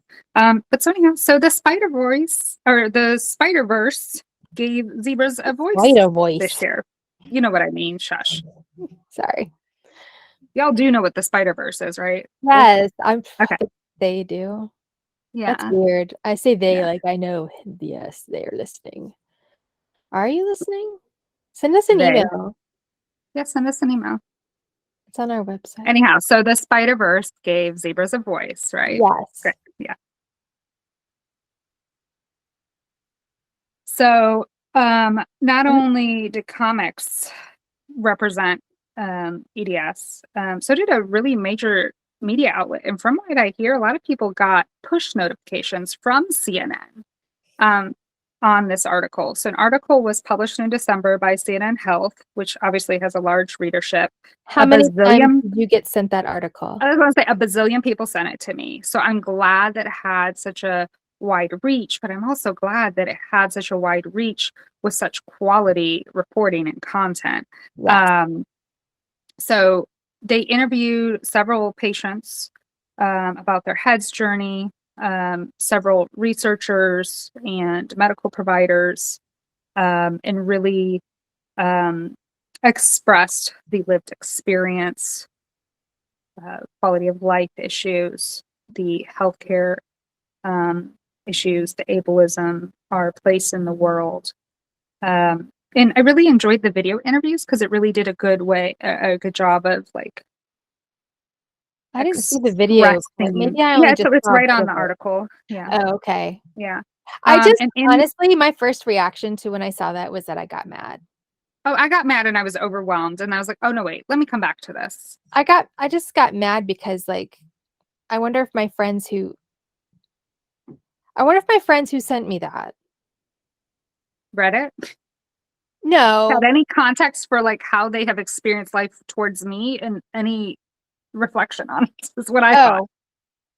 That I didn't even get to that. My thought was, it's so stupid. I feel like more people need to hear us. And I'm like, have you been sharing my podcast to people? Like honestly, this is how I know. Also, like, why are you sending this to someone who like that's all I ever talk about? Send it to somebody else. I'm like, is that what you mean? Clearly you have not listened to anything that I have said online. Yeah. Because I know what the fuck. But also I get it, so that was my instant like, what the fuck? Don't you know I know all kinds of shit about this? And then I'm like, wait a minute, Shelli, not everybody sits and thinks about you. No, that was their way of relating to you and saying, hey, look, this is like cool. They did an article about this thing you're always talking about that's widely underrepresented and we don't have awareness for it. But so I actually, we made the joke about social media. Neither one of us really enjoy the Book of Faces, and I rarely get on there. But I went on the Book of Faces because that's where some of the older people in my family congregate. And I made a post and I said, I don't share a lot on here. So, this is important to me. Please read this article. It's about the conditions and the life experience that the people in my family deal with. And, so I did share it widely. I think, what Shelli is expressing is the frustration that like, is it just an echo chamber? Yeah. Our push is, we want the awareness beyond just this. And so I think the more we talk, the more people are talking, I'm glad it's in the media. You know what I mean? I'm glad they're doing profiles on patients and doctors and stuff. It just has that little, I did not mean to. Yeah. So they started that article about a teen girl named Poppy and her mom, talking to her mom and about their journey. So, that is very reflective of many of us have that journey of female adolescence being the time we devolve. And then they also talked to Linda Bluestein, a Colorado-based heads, patient, and physician. They talked to Melissa Dickinson, a zebra and a counselor in mental health. And they talked to Dr. Courtney Gensimer, of course, who we mentioned earlier, and another patient scientist we've mentioned in a previous episode, PhD candidate in the UK, Sabiha Malik, who identified the first biomarker with heads. Our article I thought was really well done, and I encourage you to go to the show notes, find that link, and do share it widely. Share it to some people who may not know about hypermobility. I need to pause. Abby's doing something here. What, baby? Well, I wanted to tell you something. So in the show, they just went into gazolas, and in the episode where they pretend to be a girl, and like mess with Ted because of the 3-day rule. Point. Yes. Marshall texts accidentally that he's picking up some gazolas. Okay. And gazolas is all the way in Chicago. In Chicago. Which is where they Yeah. I've seen this show like 6 times now. Mom, this is only the 3rd time. I've seen it before you watched it. Okay. So, hey, that was not an emergency interruption. But it was. You didn't have to keep waving and distracting me. Just be patient, okay? Fun jokes about that. Okay. So, I'm going to give you, I hate that now we have some edits. You didn't say the name of the article. Yeah. Did I? No, you did not. That's why we're not skipping right to my news, because you didn't say the name of it. Well, and I still have a whole other section. Oh, hold on. Unless you said it and I've just been petting my pillow and I didn't notice. Okay. So I'm going to link to the article, but it is on CNN Health. It was written by Sarah Lazarus, published December 29th at the end of the year. And the title was "Millions Have the Same Bendy Body Disorder as My Daughter. Why isn't the medical profession paying more attention? Why can't you hear me?" Right? I think that's why I read that title and I was like, oh, that's like how many articles have I read with that damn title? Right. Yeah. So, okay. It did seem like the author did a lot of research, had some really quality interviews and people that they talked to, good information. And sometimes some of the media articles this year, I'm not going to name media outlets, but the Daily Mail comes to mind, have been ill-conceived, ill-researched, and damaging. So I was very appreciative of a good piece of journalism like that. Oh, for sure. Yeah. So Dr. Courtney Gensimer was also interviewed in a few articles this year. Another December article at the end of the year, I really like the title of this one too, is "Revenge of the Gaslit Patients." Yes. Now as scientists, they're tackling the Ehlers-Danlos Syndromes. There you go. Badass bitches. And she explained her thoughts on this. Quote, "Let's publish in top journals and send them a copy and sign it. That's how I feel." Talking about the doctors that gaslit her. Yep. I can't help but think either the media is picking up on our zebra herd's increasing anticipation, or Courtney is very intentionally doing media interviews to start spreading the word in advance of publication to get the buzz going on the heads gene. And anyhow, that quote is just life for me. I think we've talked about it, but Courtney is a student patient, meaning she deals with disability regularly while going through the PhD program, researching heads, and also being an educated person literally in the field and being gaslit. And I'm not going to tell her story, but she struggles with the same things we do in healthcare. And her thought is, you know what? I'm going to publish my findings, sign a little note, and send it to those turds. Yeah, and I fantasize about calling up some certain doctors and being like, yo, swear words, right? But have I? No. If you want to read the Google review for Dr. Soban Matthew in Bowie, Maryland. Wait, the Google review for who now? I'm not going to say it again. Okay, you don't have to say it again, but maybe send it to me later. Okay. But not everything in 2022 was good news. And so unfortunately, in more somber news, Grant Wall, a beloved sports journalist and soccer analyst, died suddenly on December 10th following complications from an ascending thoracic aortic aneurysm. The Marfan Foundation expressed condolences to his family for the early and painful loss. I believe he was 46 or 47. He was about our age. Yeah. And they also identified and shared their best practices for identifying and managing this condition. Yeah. So I don't know if we've touched on this episode, but both Shelli and I were in sports growing up, and I was a soccer player. I coached soccer for a long time to kids, and part of my daughter's progression was she had to drop out of soccer, and then part of her triumphant story was getting strong enough to return this past year. So soccer means a lot to us as a family. And so, of course, I was following, the games in Qatar, and he was a face and a voice I knew as a soccer fan. Yeah. And Shelli, when it happened, you told me, actually. That's how I found out. Yeah. And the immediate conversation. No, that's okay. You don't have to apologize. But the immediate conversation was in the context of this. Yeah.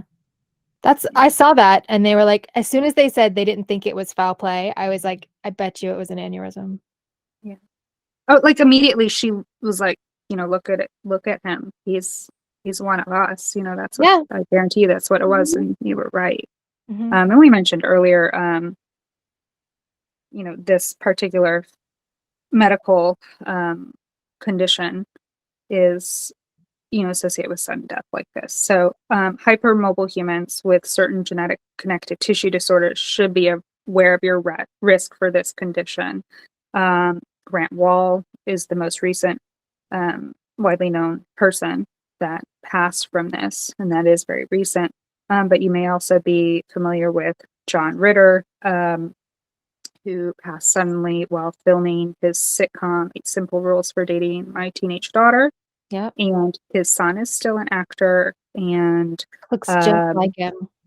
They look a lot alike. They look a lot alike. And of course, he's really well known for the much earlier television show Three's Company. He's known for his comedy, his physical comedy, his facial expression. That's where I first found out about gay people. Was that show? Three's Company? Yeah. Oh, cool. And I didn't know the whole time I watched that show. I had so many issues with it, aside from like the slapstick, which was the whole shtick, like the weird miscommunications. But like the whole time, I'm like, okay, first of all, and mind you, I'm not an adult watching this. I think I'm under the age of 10. We were little kids. Yeah. Yeah. I would because I watched it as reruns. Yeah. I'm 5 years older than you. So yeah. So I watched it as reruns, but it was definitely still like, anyway. I was like, first of all, who cares if a dude is living with 2 chicks? Like, why is that an issue to anybody? Shut up, that's dumb. They're just trying to save money. Then I was like, I was like, first of all, why does he have to pretend? Why is he lying like that? That's dumb. And then I was like, oh, well, so he likes boys. Who cares? Right. We didn't think anything of it, right? And then I was confused. Later, we realized society thought something of it. I'm like, wait, does he like boys or not? Like, I was like, I don't understand. So confused. I didn't understand that either, but there were so many. I was very young, but I mainly thought the physical comedy was hilarious, and also I may have had some girl crushes. Anyhow, but when I first got on TikTok, now that you mentioned it, there was a lot of physical comedy he did. Oh yeah, he was very much known for his physical comedy situational. Anyway. Go watch some of that as a zebra now. Yeah. With some context, and tell me what you think.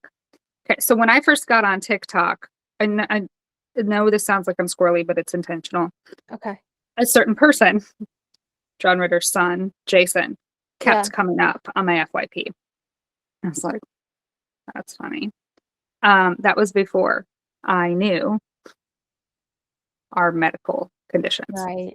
Because there have been sudden deaths and young deaths in my family like this. And now I know our genetic status. And yep. And my genomes have actually gone to the John Ritter Foundation, which is another connective tissue disorder foundation, specifically working in the field of aortic health. Amy Yazbek was John Ritter's wife, also an actress, and she's very much involved in the foundation and speaks publicly about it. And she also wrote a condolence letter to the Wall family. And I don't know if people have any context for their marriage, but they were still married, very much in love. And it was a very devastating loss for her. And that's why she and her sons, her kids, dedicate so much time and energy into this foundation. And I am an aorta supporter is their hashtag. I like that. Yeah, it's cute, right? So they have a website, right? They do. I'll link the John Ritter Foundation.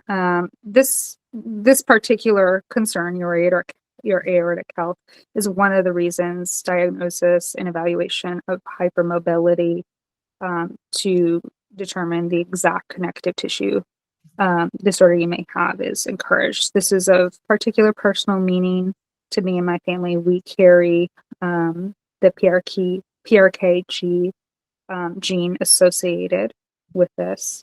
I suspect the same condition, TAAD, was the cause of the sudden death of my great-grandfather at the age of only 35. It had lasting traumatic ramifications in my own family. And that's not the only one. There have been multiple. So I can kind of trace some of the origins, of course. And I myself am managing a dilated aorta, which is the precursor to possible aneurysm. I'm regularly monitored, as is my child. My daughter's aorta is, still healthy. There's no concern at this age, but she will be regularly monitored for her whole life. With a cardiologist. And unfortunately, many people may not be aware of their risk or genetic status. Unfortunately, many people pass without knowing they had this issue. And this aortic condition is considered either syndromic or non-syndromic. And frankly, I'm going to tell you the non-syndromics probably are syndromics. We just not have identified genes, right? So the heavy hitters, the known connective tissue disorders that are associated with this risk include Marfan syndrome, Lewis-Dietz syndrome, and that's spelled LOEYS-DIETZ. It's named after the Belgian doctor who defined it. Turner syndrome, another rare connective tissue disorder, and yet I have someone in my close friend community that has a child with this, and vascular Ehlers-Danlos Syndrome, or BEDS, and bicuspid aortic valve, meaning you have two flaps instead of the three. These all put you at risk for this condition. If you don't know, bicuspid aortic valve is very common in hypermobile humans, heads, and HSD. Interesting. So I encourage you to discuss any cardiovascular symptoms, medical history with your physician, and know the warning signs. They're not so obvious. They're frequently mistaken, even by medical professionals, for a heart attack. I will include a link in the show notes to both the Marfan Foundation, their article, as well as the statement from Amy Yazbek and the John Ritter Foundation for Aortic Health. Their website is a really excellent resource for awareness and life-saving information. They have the Ritter rules, which were created to educate on how to recognize, treat, and prevent thoracic aortic dissection. Basically, some people do feel the physical symptoms. Some people just feel intense doom or dread.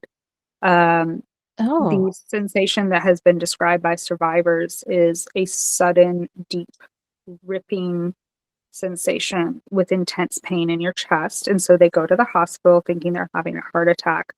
And unfortunately, only certain imaging will detect this, and that's not always done. So if they don't know your family history, they history, probably just do a quick EKG and run some labs. Right. And just a standard EKG will probably not catch this. And then often they will put you on a blood thinner, and that will ensure your death. That's like the worst thing to do. Literally. And that's what happened to John Ritter. And so, that's where I'm at in my life. It's like medical bracelet material. Yes. And so what I'm telling you is that almost all hypermobile humans are at risk for this. And you may not know you're at risk for this.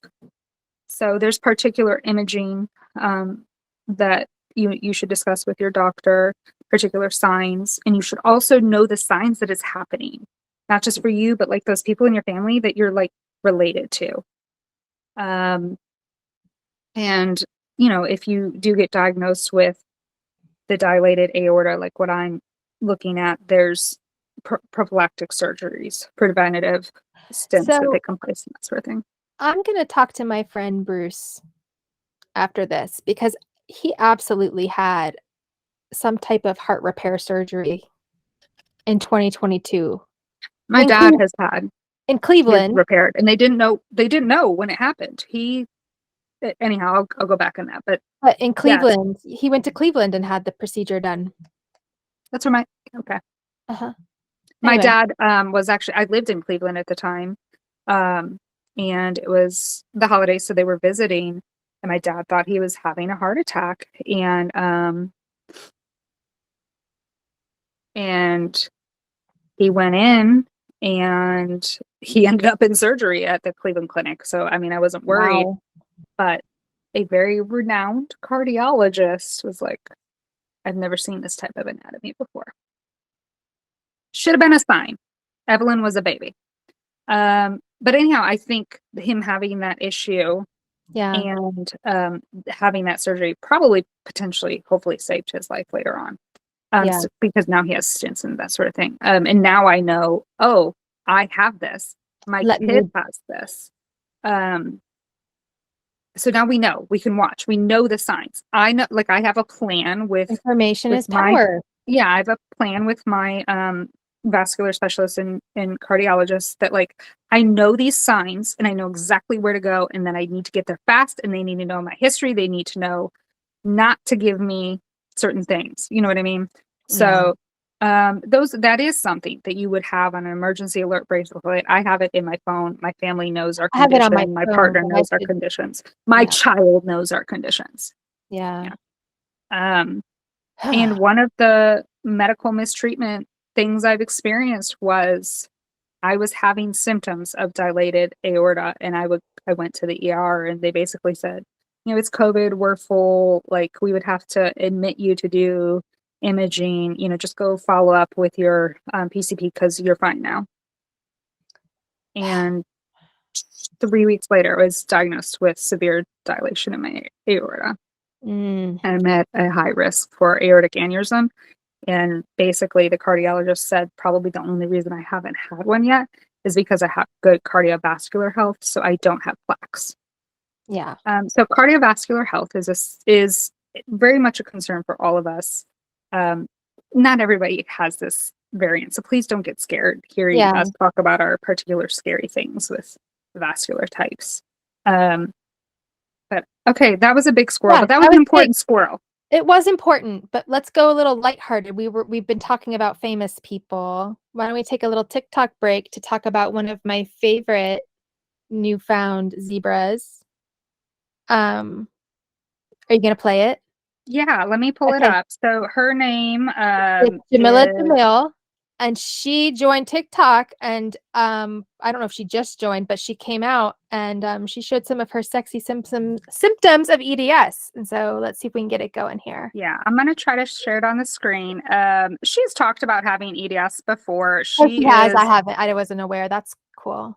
Yeah, so she is an actress of South Indian descent, which is also interesting for me because oh yeah, you've got that genetic connection. Because I have South Indian, Middle Eastern descent, and one of the things they were confused on when they did our genetics, they were like, this is found in these families, and they're in like the Middle East and stuff. Yeah, and I'm like, hi, it's me. I'm the problem. yeah. So let me see how to share. We have not done this before. We decided to do this spontaneously. So here we go. Oh, here we go. It says you're presenting. Can you see? I can. Okay. So this is.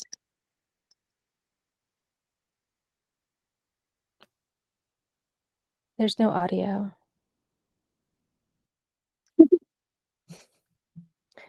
So I think it's not playing the audio. I can't hear anything, and based on the feedback I'm getting, the recording we're having right now is going to just be me sitting looking at a screen.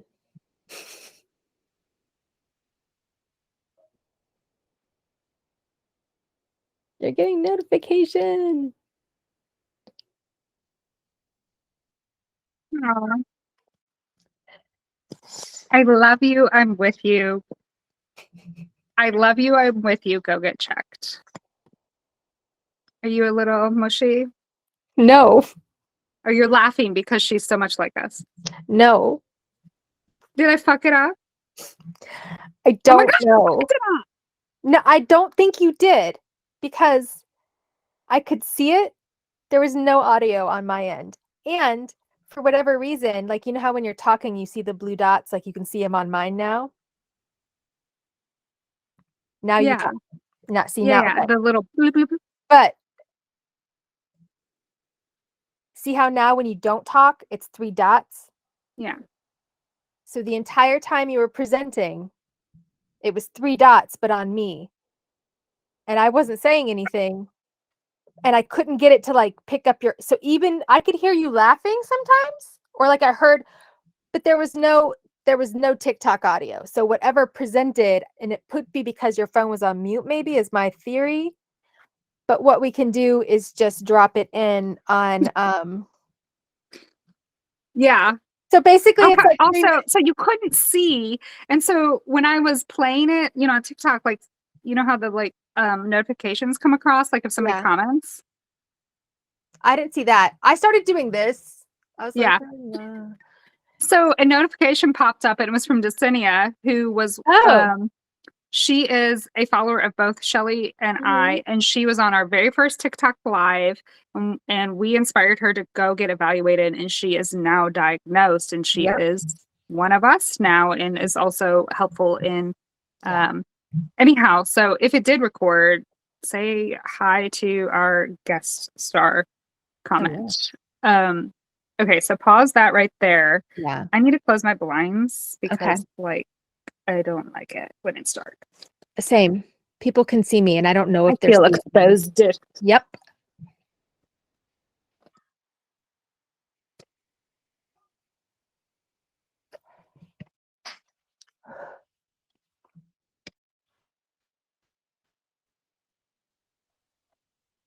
Did what? Oh, I just took a pause to close the blinds. But do you want to know what it looks like? All right. Do you want to get an idea of what my house looks like right now? The children? Oh yeah, or who is in my house right now?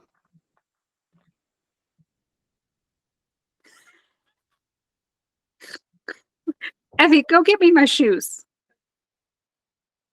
Hand me my shoes, my boots. What? Hand me my boots. Just hand me my boots. It's very necessary. I'm going to show you my everyday shoe, and we're not going to talk about it. Okay.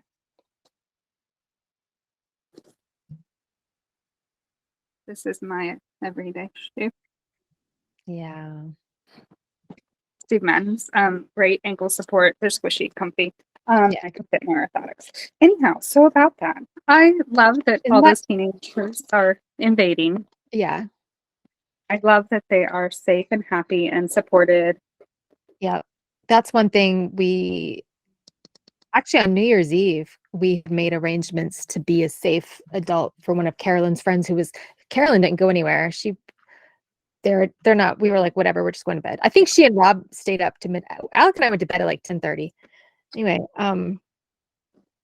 but the friend was going to a party, but they weren't sure if it was going to be, I guess they wanted to know if they were uncomfortable because of drugs or something, if we could pick them up instead of their parents, because they didn't want to have to explain to their parents why they wanted to be picked up. I love that you make a point of how I have those talks with my kids aren't like going to parties or in that context yet. Yeah. But, I of course would. But now I always make sure their friends know. Like, yeah. I always make sure that, like, I don't know, I think growing up a certain way or othered, like we've talked about, you're really sensitive to making sure other kids don't feel that. And so I know my kids have a safe place, but I know in the South, other kids may not have a safe place. And so, I've asked my kids, are there kids like this at your school? Make sure you let them know that we're a safe family if they need a resource or a safe place or help. And, as your child progresses in life and, they start doing more adventurous, independent things, there's always that fine line of being between being supportive and permissive. Right. Yeah. That's maybe not the right words. They apply also, but maybe not exactly. But yes. But also, like, one of the things I admire in your parenting is that, your kids obviously respect you and like, they like you. Like, I can tell when Carolyn helped out with, did the lightning round with us and stuff, like, I aspire to have an elder teenager that behaves in that way. So good job, Mom. Thank you. I think a big part of our efforts that we talk about align with that approach. So. Yeah. Thank you for that. I still feel like I have a closeness with my mom, even though I think there's weirdness. I don't know if she thinks there's weirdness. We just accept our weirdness. It's not great, but yeah. And so I just take breaks. I'm grateful for those words because it means something to us. I know. Yeah, because I made it's intentional. I know. I see that. It's the choices we make to give our kids things that we didn't have so that they can be a happier and healthier person. Yeah. Anyway. And a lot of that ties right into supporting neurodivergence. Right. And so as we've been mentioning, neurodivergence is also a tissue issue, likely. So what do we got going on there? So in neuroscience and neurodivergence news, we'll go through the year. There were quite a lot of interesting advancements and discussions. Okay.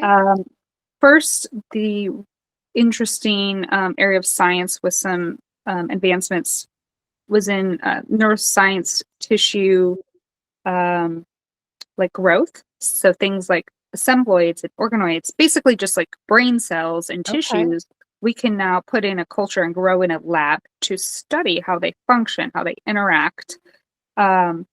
That's insane. Yeah. Like if I think about that for too long. Alexa, stop. Alexa, the music started. Okay. Sorry, I didn't mean to interrupt you, but I knew she was going to start singing. Oh, no, you're fine. I was just sitting. How many hours later are we doing this? Oh my God, it's 6:00. I'm going to have to edit some of this. Justin Bieber. I don't know what's happening anymore. Yeah.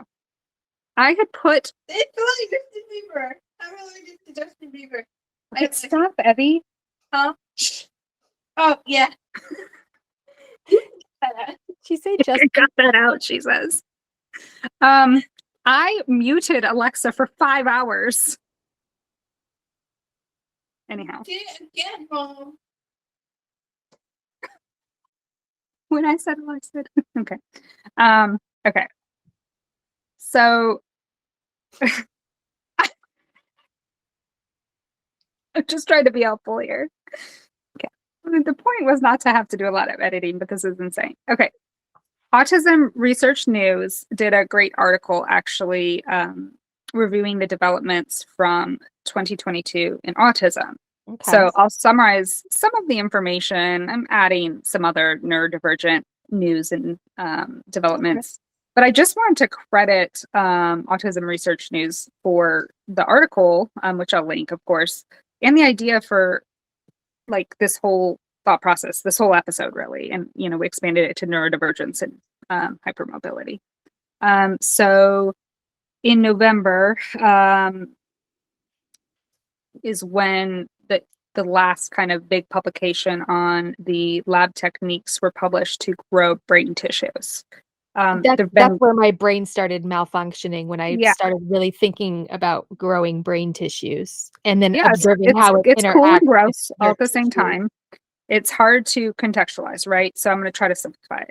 So this is a complex lab technique, and it's happening in multiple labs, multiple different types of cardiac tissues, brain tissues. And basically what they're doing is they're taking those parts and growing them in a lab culture and then seeing how they interact, how they function. And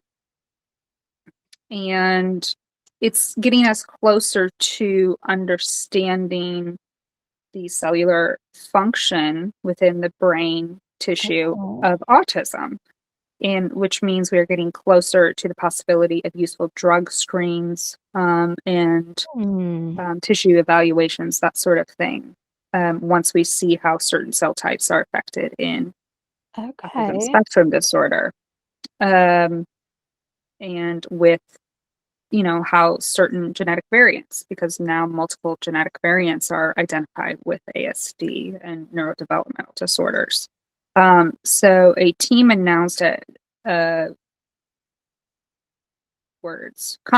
medical conference called Neuroscience in 2022 that they were able to model how two particular brain areas grow and to replicate the two brain areas connecting.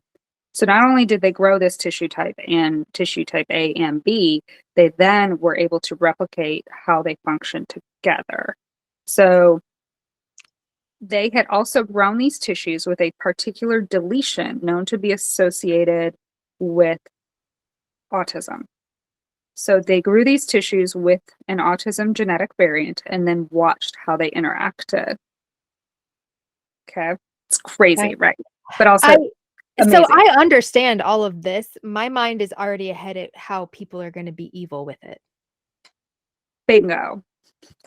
I know. This is where my mind heads to. That's, I mean, immediately, like, so we can talk about the potential eugenics and all that, but I'm going to just table that conversation for a moment. Oh, for sure. So also in November, a pre-printed report, so not a final publication, showed how applying gene editing, so using that CRISPR tool, right? Yeah.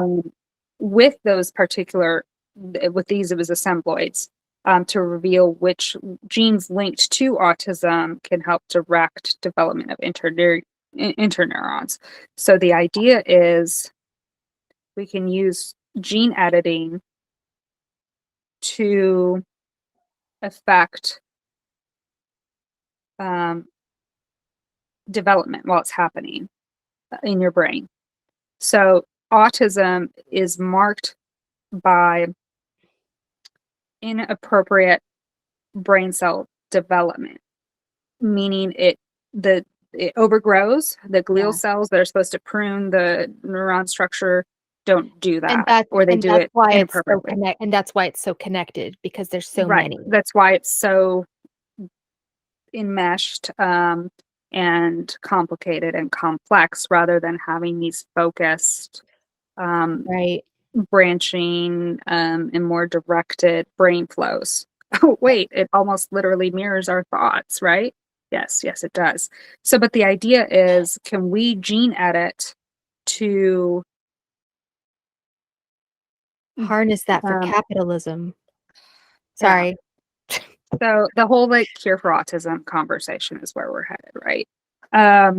They're also able to grow heart and central nervous tissue in the lab, and use these models to study prenatal human development as well. So, we're talking about like the ethics of gene editing, ableism, eugenics, all that. And we're going to table the whole like conversation, because this will be a very big squirrel conversation. Let's just, we agree. Like, the neuropsych. Hey, we brought it up. This is a concern for those of us in the community. Yeah. Yeah. So you want me to just skip ahead to my little bit now? Yeah. All right. So in October, now we're kind of moving on to like neuropsychiatric genetics. So in October of 2022, the American Society of Human Genetics conference, there's an unpublished work that was shared. The unpublished work that was shared said that autistic language with children delays inherit the more common genetic variants than with children with typical language development, which you had some words out of order, I think. Have we been doing this too long? Probably, if I'm doing that. How much do we really have left? Do we really have like 5 pages left? How much?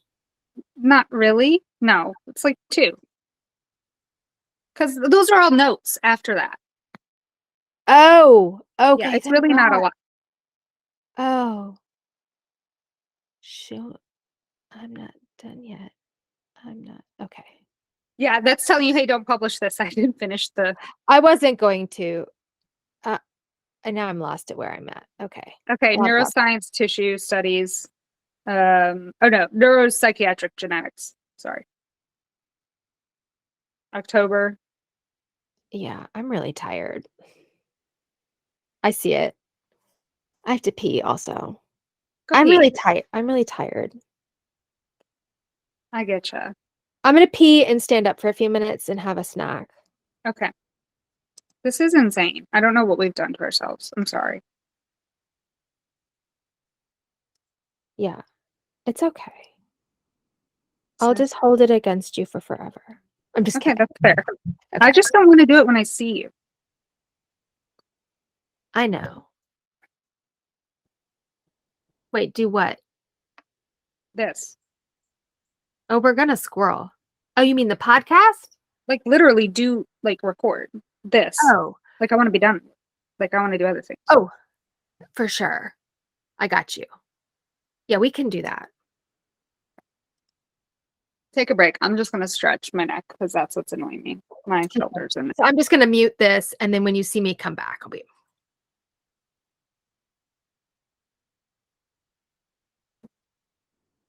Okay, I'm back. If you're there. I'm here. I posted a stupid TikTok now to the HH account. Oh.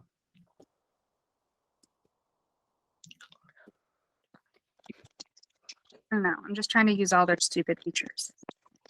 Oh, to bring. I love you too, Abby.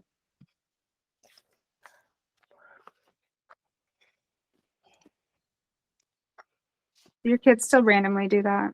Do what? Mommy, I love you. No. No. When does that stop? I mean, I just get it in different ways. Yeah. I get like random memes sent to me or yeah. And neither of my kids I'm not a very huggy autistic. Yeah. And so it's funny how like we're different types of autistics. Huggy, not huggy. Hot, cold. Yeah. Are your kids at all?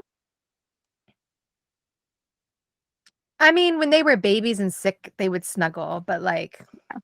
So I No. generally was not. Like I literally, like I think I hugged my mom like once. But safe people, I was okay with that. Like me and my sister did. But trauma. Yeah, I'll hug people, like, but don't make it too long and awkward.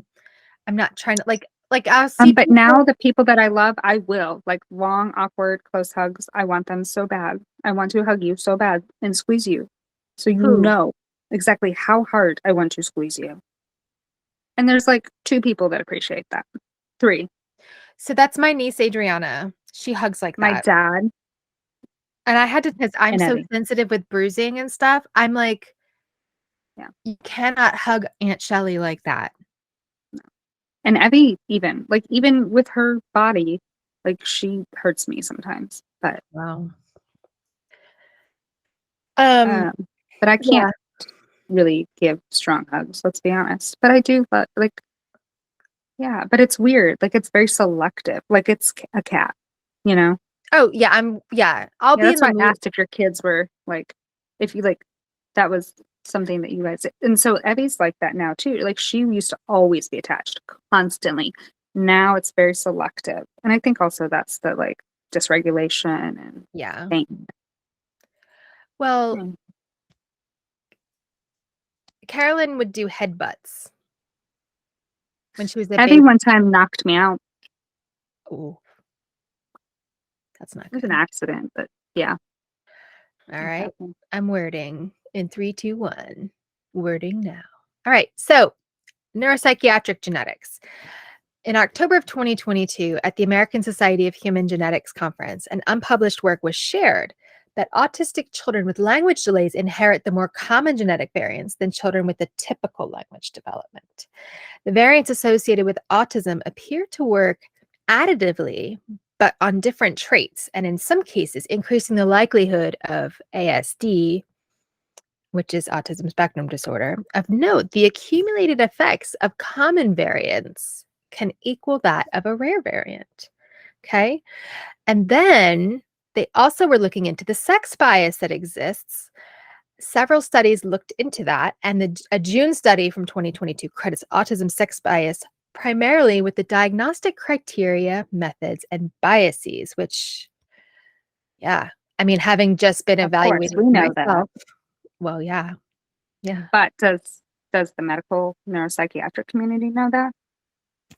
No. No, and you know what? This is actually probably a good time for me to mention this, and I'm going to make a TikTok about it too.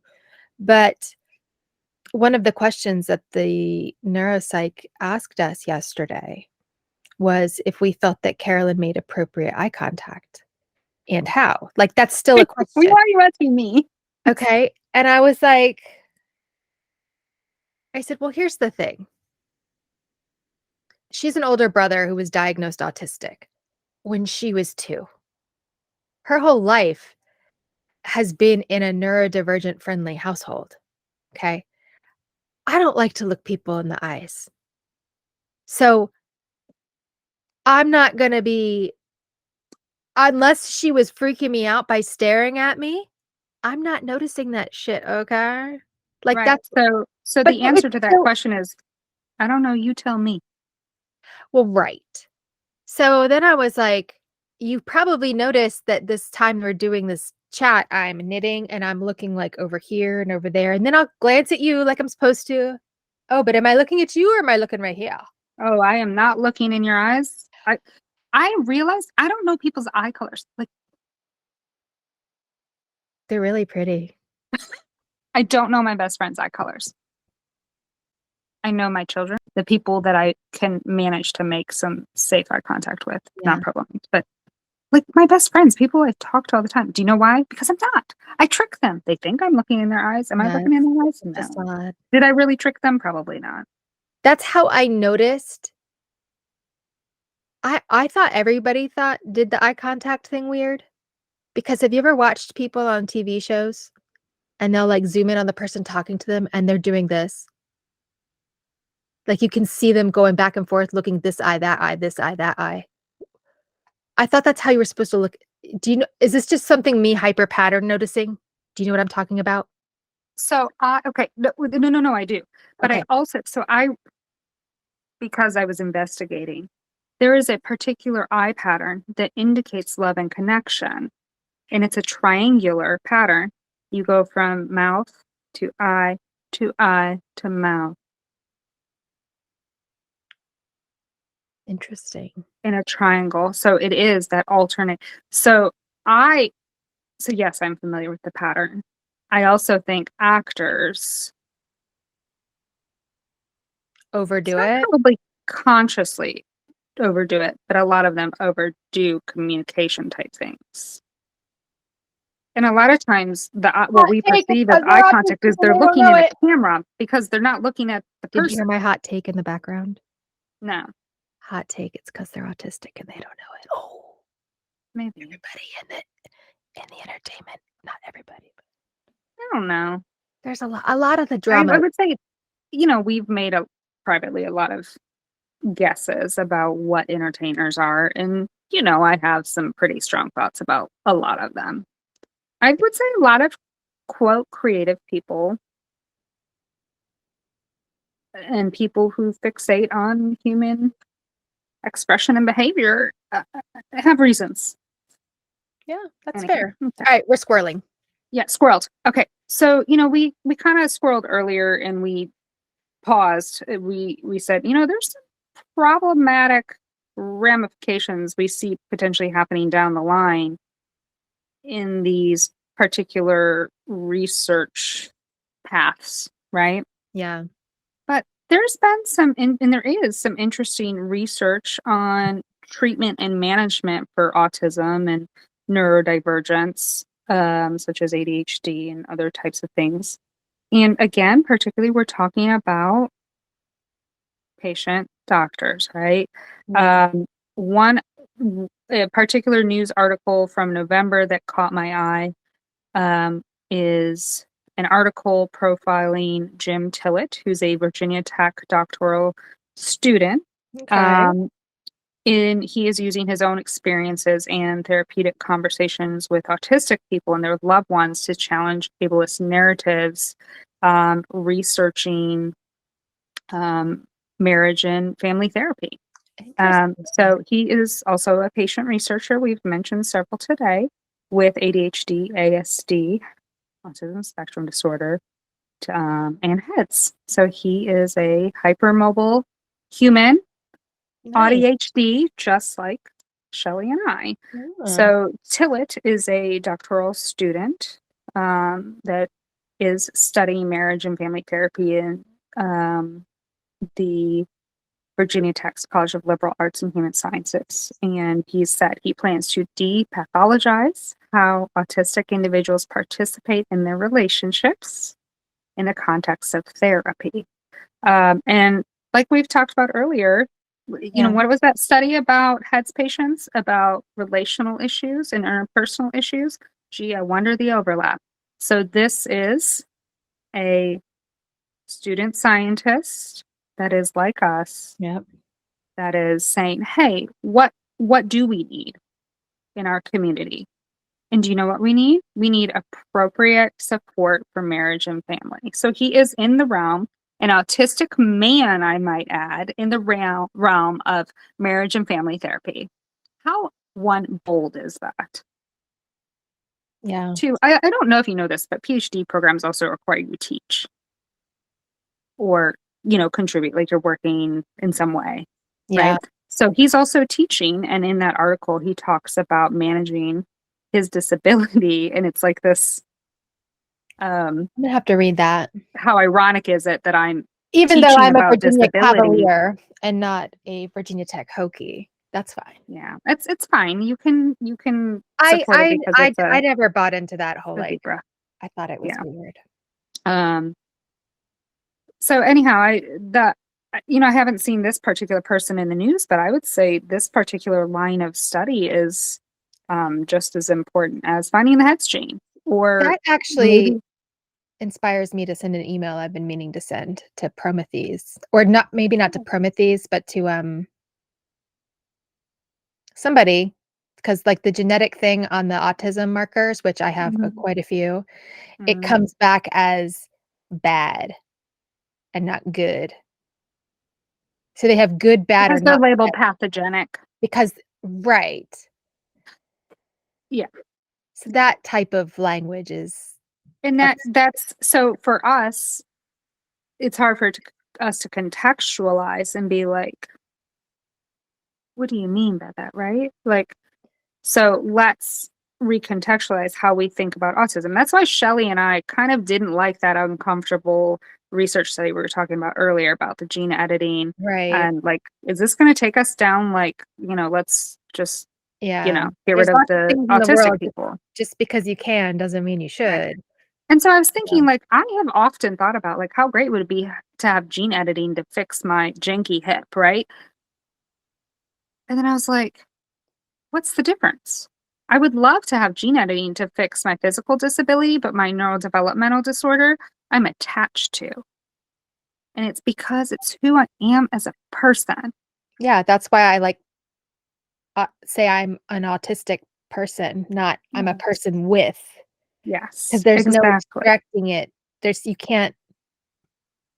Yeah, and he actually talked about that labeling conversation in that interview too. So Oh, I'll really? link to this article with Jim Tillett, who is studying these things in the aspect of therapy.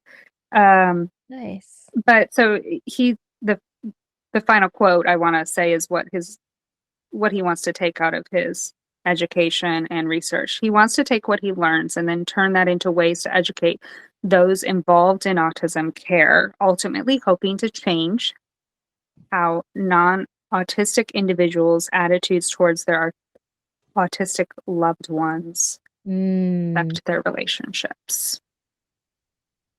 That that may be my favorite path of research happening right now in autism. Yeah. Because that benefits everybody. Yeah. Yeah. It's almost like autistic humans have empathy. I was just going to say that. So, along those lines, in October of 2022, we found out we have a better understanding of how Ritalin and Concerta work, thanks to a study done by Stanford. I'm not going to go too into that. You can read that if you want. We do know in my family, Concerta does not work. No, same. I never tried it. I think Carolyn was on it for like 10 days and she came downstairs and said, I don't think I'm supposed to be hearing these voices. And I was like, let's not take any more of that. No, we're done here. Yeah. Stalicia, which I think is that a company? Is that like a biotech? Yeah, it's like a bio company, yeah. They're based out of Switzerland, and they're hoping to define autistic subgroups to design specific treatments for each. And that's interesting. Do they mean subgroups as far as like sensory responses? So the various subtypes, phenotypes of autism. Okay. And then therapeutics, which is a startup venture in Italy, is betting on single treatment instead of trying to identify subset population. So it's kind of the other direction. And they're hoping to find, like I said, one treatment that will help the autistic children who would best respond to them. No, I'm blurred, blah, blah, blah, blah, blah. Words. I'm tired. We gotcha. So they did the inverse. They want to find the best treatment to help the most amount of autistic kids. Yeah. Okay. Well, I mean, that's admirable, but that's not going to work. Yeah. Where are we going with this? Right. Yeah. My same thoughts. Like kind of like the world has already kind of done that, right? Like, let's give everybody this. And obviously that's, yeah. Right. You know what? That might be why I had such a hard time reading that. I don't know. Right. That may be. You're like, what are you talking about? Yeah. Did you talk to an autistic human? My brain did not want to get through that. I was like, what am I reading? It doesn't make sense. All right, let's move on. What do we got next? Okay. So less silly. In December, a woman by the name of Jane Green in England was awarded an MBE, which is the Most Excellent Order of the British Empire. Anyhow, in case you don't know what that is. That's for good. Is yes, that when you it's a become it's like a a knight? It's not the same as I knight. don't think she's a knight, but she has been acknowledged by the Empire and got a fancy award and with a ribbon and yeah.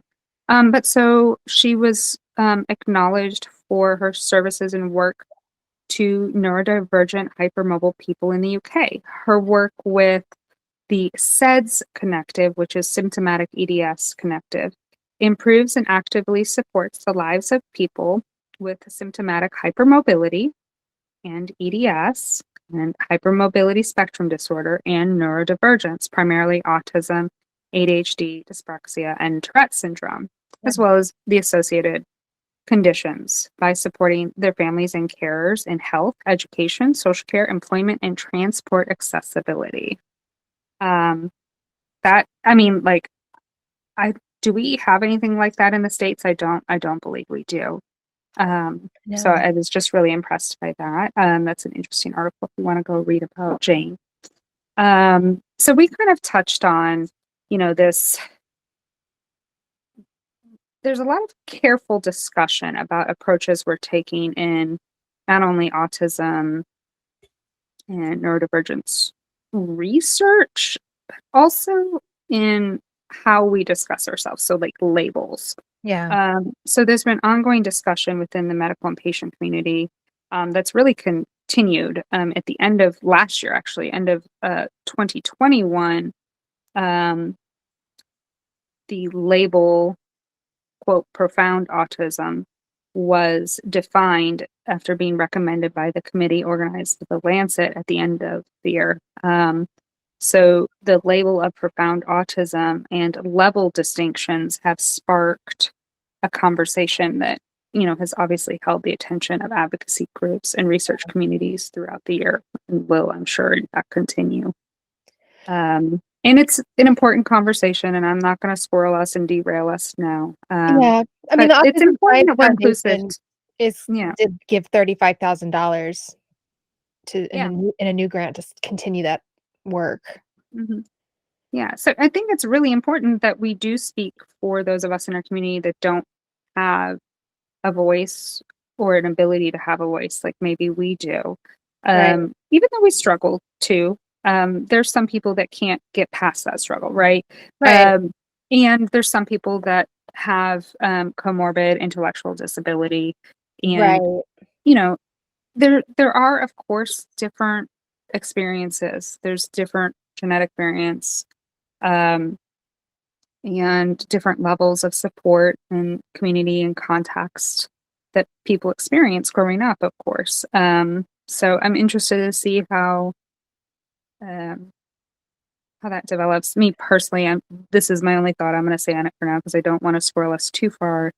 So I just want us to be mindful that we are a community, not just of autistic humans and hypermobile humans, but we also have a community of parents and people who are trying to support their loved ones.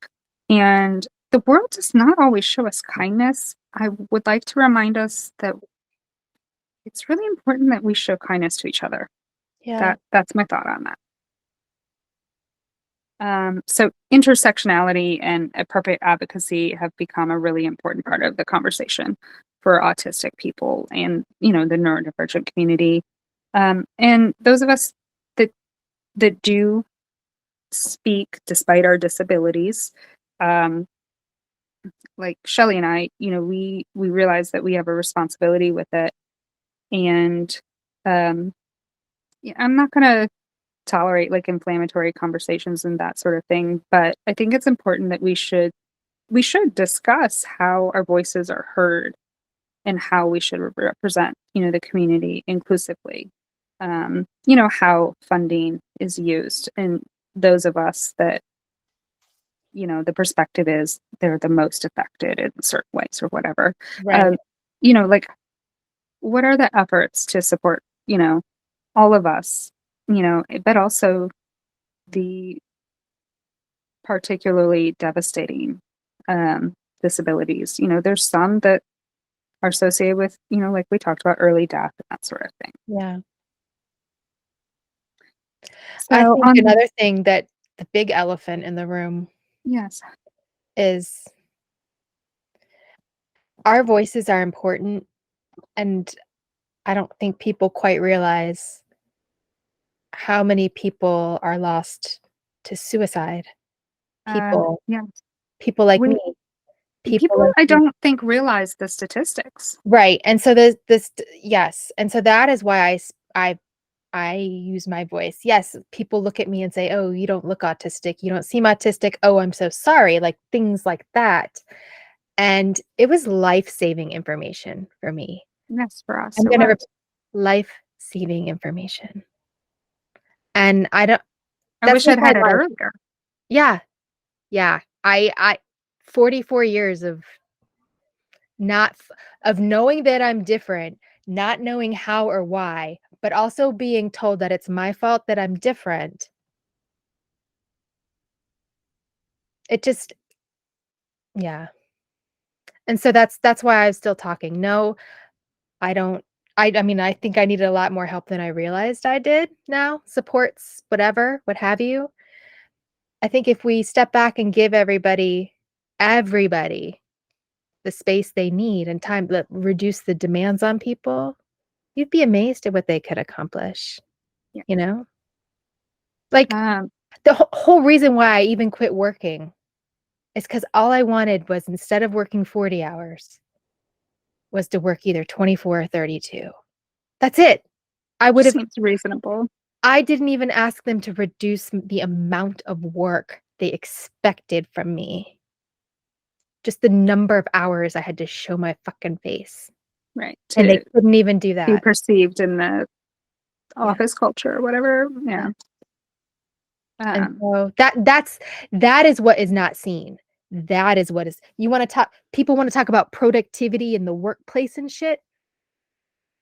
If you Yes. I That's I wasn't going to bring this up, that's a but squirrel, but that's a squirrel. this is a squirrel, and I'm yeah. glad you brought it up. There's a lot of things, taking out how things like the patriarchy, capitalism, and colonization in general, oppression has Yeah. affected all of these things, right? It affects healthcare approaches. Yeah. So therefore it affects our quality of life and the length of our life. The expectation of how we are to serve in a productive way in society. I mean, that's how I got some of my concerns listened to, is because, well, I can't do Right. XYZ around the house anymore. Yeah, when we discussed the Social Security Yeah, report, yeah. Shelli made a point that I never really thought about, was you need to commodify your lack to explain how you are not contributing to the Yeah. economy, and how you could, were you accommodated, or you Right. just are so severely unable to be accommodated. And many of us, make these choices because we don't have a choice. I don't have a choice. I have to work full time. Yeah. I'm a mom. I have to pay for her healthcare. I can't Right. exist, And imagine if we had been getting supports we needed all along, we wouldn't have to have where I would be in life. Yeah, the choices that I've made. not even your choices. I just meant the supports from Right, from systematically. externally, the systemic supports. Mhm. Yeah, no. Yeah, and see, right there was pretty ableist because I put it right back on myself. You Right, did, and I tried to take it off of you and you wouldn't let me. I'll let you. I do it to myself all the time. I was during my chat with the ladies yesterday, while I was over explaining everything, I was also telling myself, "Oh, they probably don't think I'm really autistic." Right, because we don't look autistic or whatever. And We it's have so kids. stupid. We have anyhow. Thanks, Shell. Sorry. Whoa. I So didn't mean to take that there. let's wrap it up, right? Yeah. Yeah. Okay. Okay. I found an interesting quote that kind of goes along with this, and that's how I wanted to close out this episode. Okay, well, it's from Courtney Ray, okay. from Array Psychological Assessments. She is a person of color and psychologist, and she said this on the implications on the lack of diversity among neuropsychologists. Quote, if you don't have an understanding of culture, you might wind up assessing and evaluating and diagnosing people in ways that aren't necessarily accurate. That's poignant. And it, so that's why we do need to understand the mechanisms and the hows and the whys, is that so we can better assess, diagnose, and support. I think Shelli and I have kind of made our opinions, that may be a little inflammatory, known that I think some of the research is going down a path that's not supportive to us. Maybe we start listening to diverse voices in the medical, mental health, neuropsych worlds to better understand what the needs are of our communities of disabled people. Well, that's just it. Like, they're looking at the connections and they can edit, but like, have they talked to someone whose brain has those connections to see if that's the connection they need to fix? Right. Like, exactly. Yeah, so there's a lot going on, and we are so excited that we've been able to help contribute to the context in the community to help build our understanding of each other and the medical research and care and everything that goes into existing as a zebra. And so thank you so much for listening to Hacking Hypermobility. And we hope you will engage with us, because actually our social media has hit our target, exceeded our target. So I guess our next target now is 10K, right? So we get that. Yeah, right. We hit 1K, so let's go for 10. Yeah. So if you're listening, just take a minute and engage with us on social media. Preferably TikTok is where we have the biggest thing. That's where we're most active right now. And help us out with that. And what did you want to add, Luna, to that? Yeah, so even if you're not comfortable like making your own content, like, we struggle to do, but we do. Within your own community, speaking out, that sort of thing. If you're not comfortable with those like kind of outward things, that's okay. We understand. So we suggest maybe you help share awareness at another level. We have another way you can help fellow zebras. Would you take a minute today, if you listened, give us some feedback, click follow, add a comment, some stars or ratings, whatever it is on the platform where you listen. We've just got leave us a review. We have 6 reviews now on iTunes, but only 2 have any type of narrative. The rest is just like okay, they're just like ratings. It's probably just like when my husband like went to all of his various accounts and gave 5 stars. That's really probably what it is, except for the 2 people who wrote something. Oh, Alec. I don't know. And also, if any of these topics that we've discussed today, because we brought up so many things. I feel like I've been talking to you for 5 years. Probably. It feels like that. We're going to take a break. From talking for the rest of the day. But if these things that we talked about today spark something in you, and you have ideas or questions, and maybe you want to hear like a deeper conversation on a particular topic, just send us a message at our email. Email, guys. Tell them what our email is. Info at hackinghypermobility.com. Or you can tag us on the socials. We're on TikTok at Hacking Hypermobility. I didn't mean to say guys. That's not, I mean human people. Yeah, humans. So like, we're working on our second season, super secret squirrel stuff.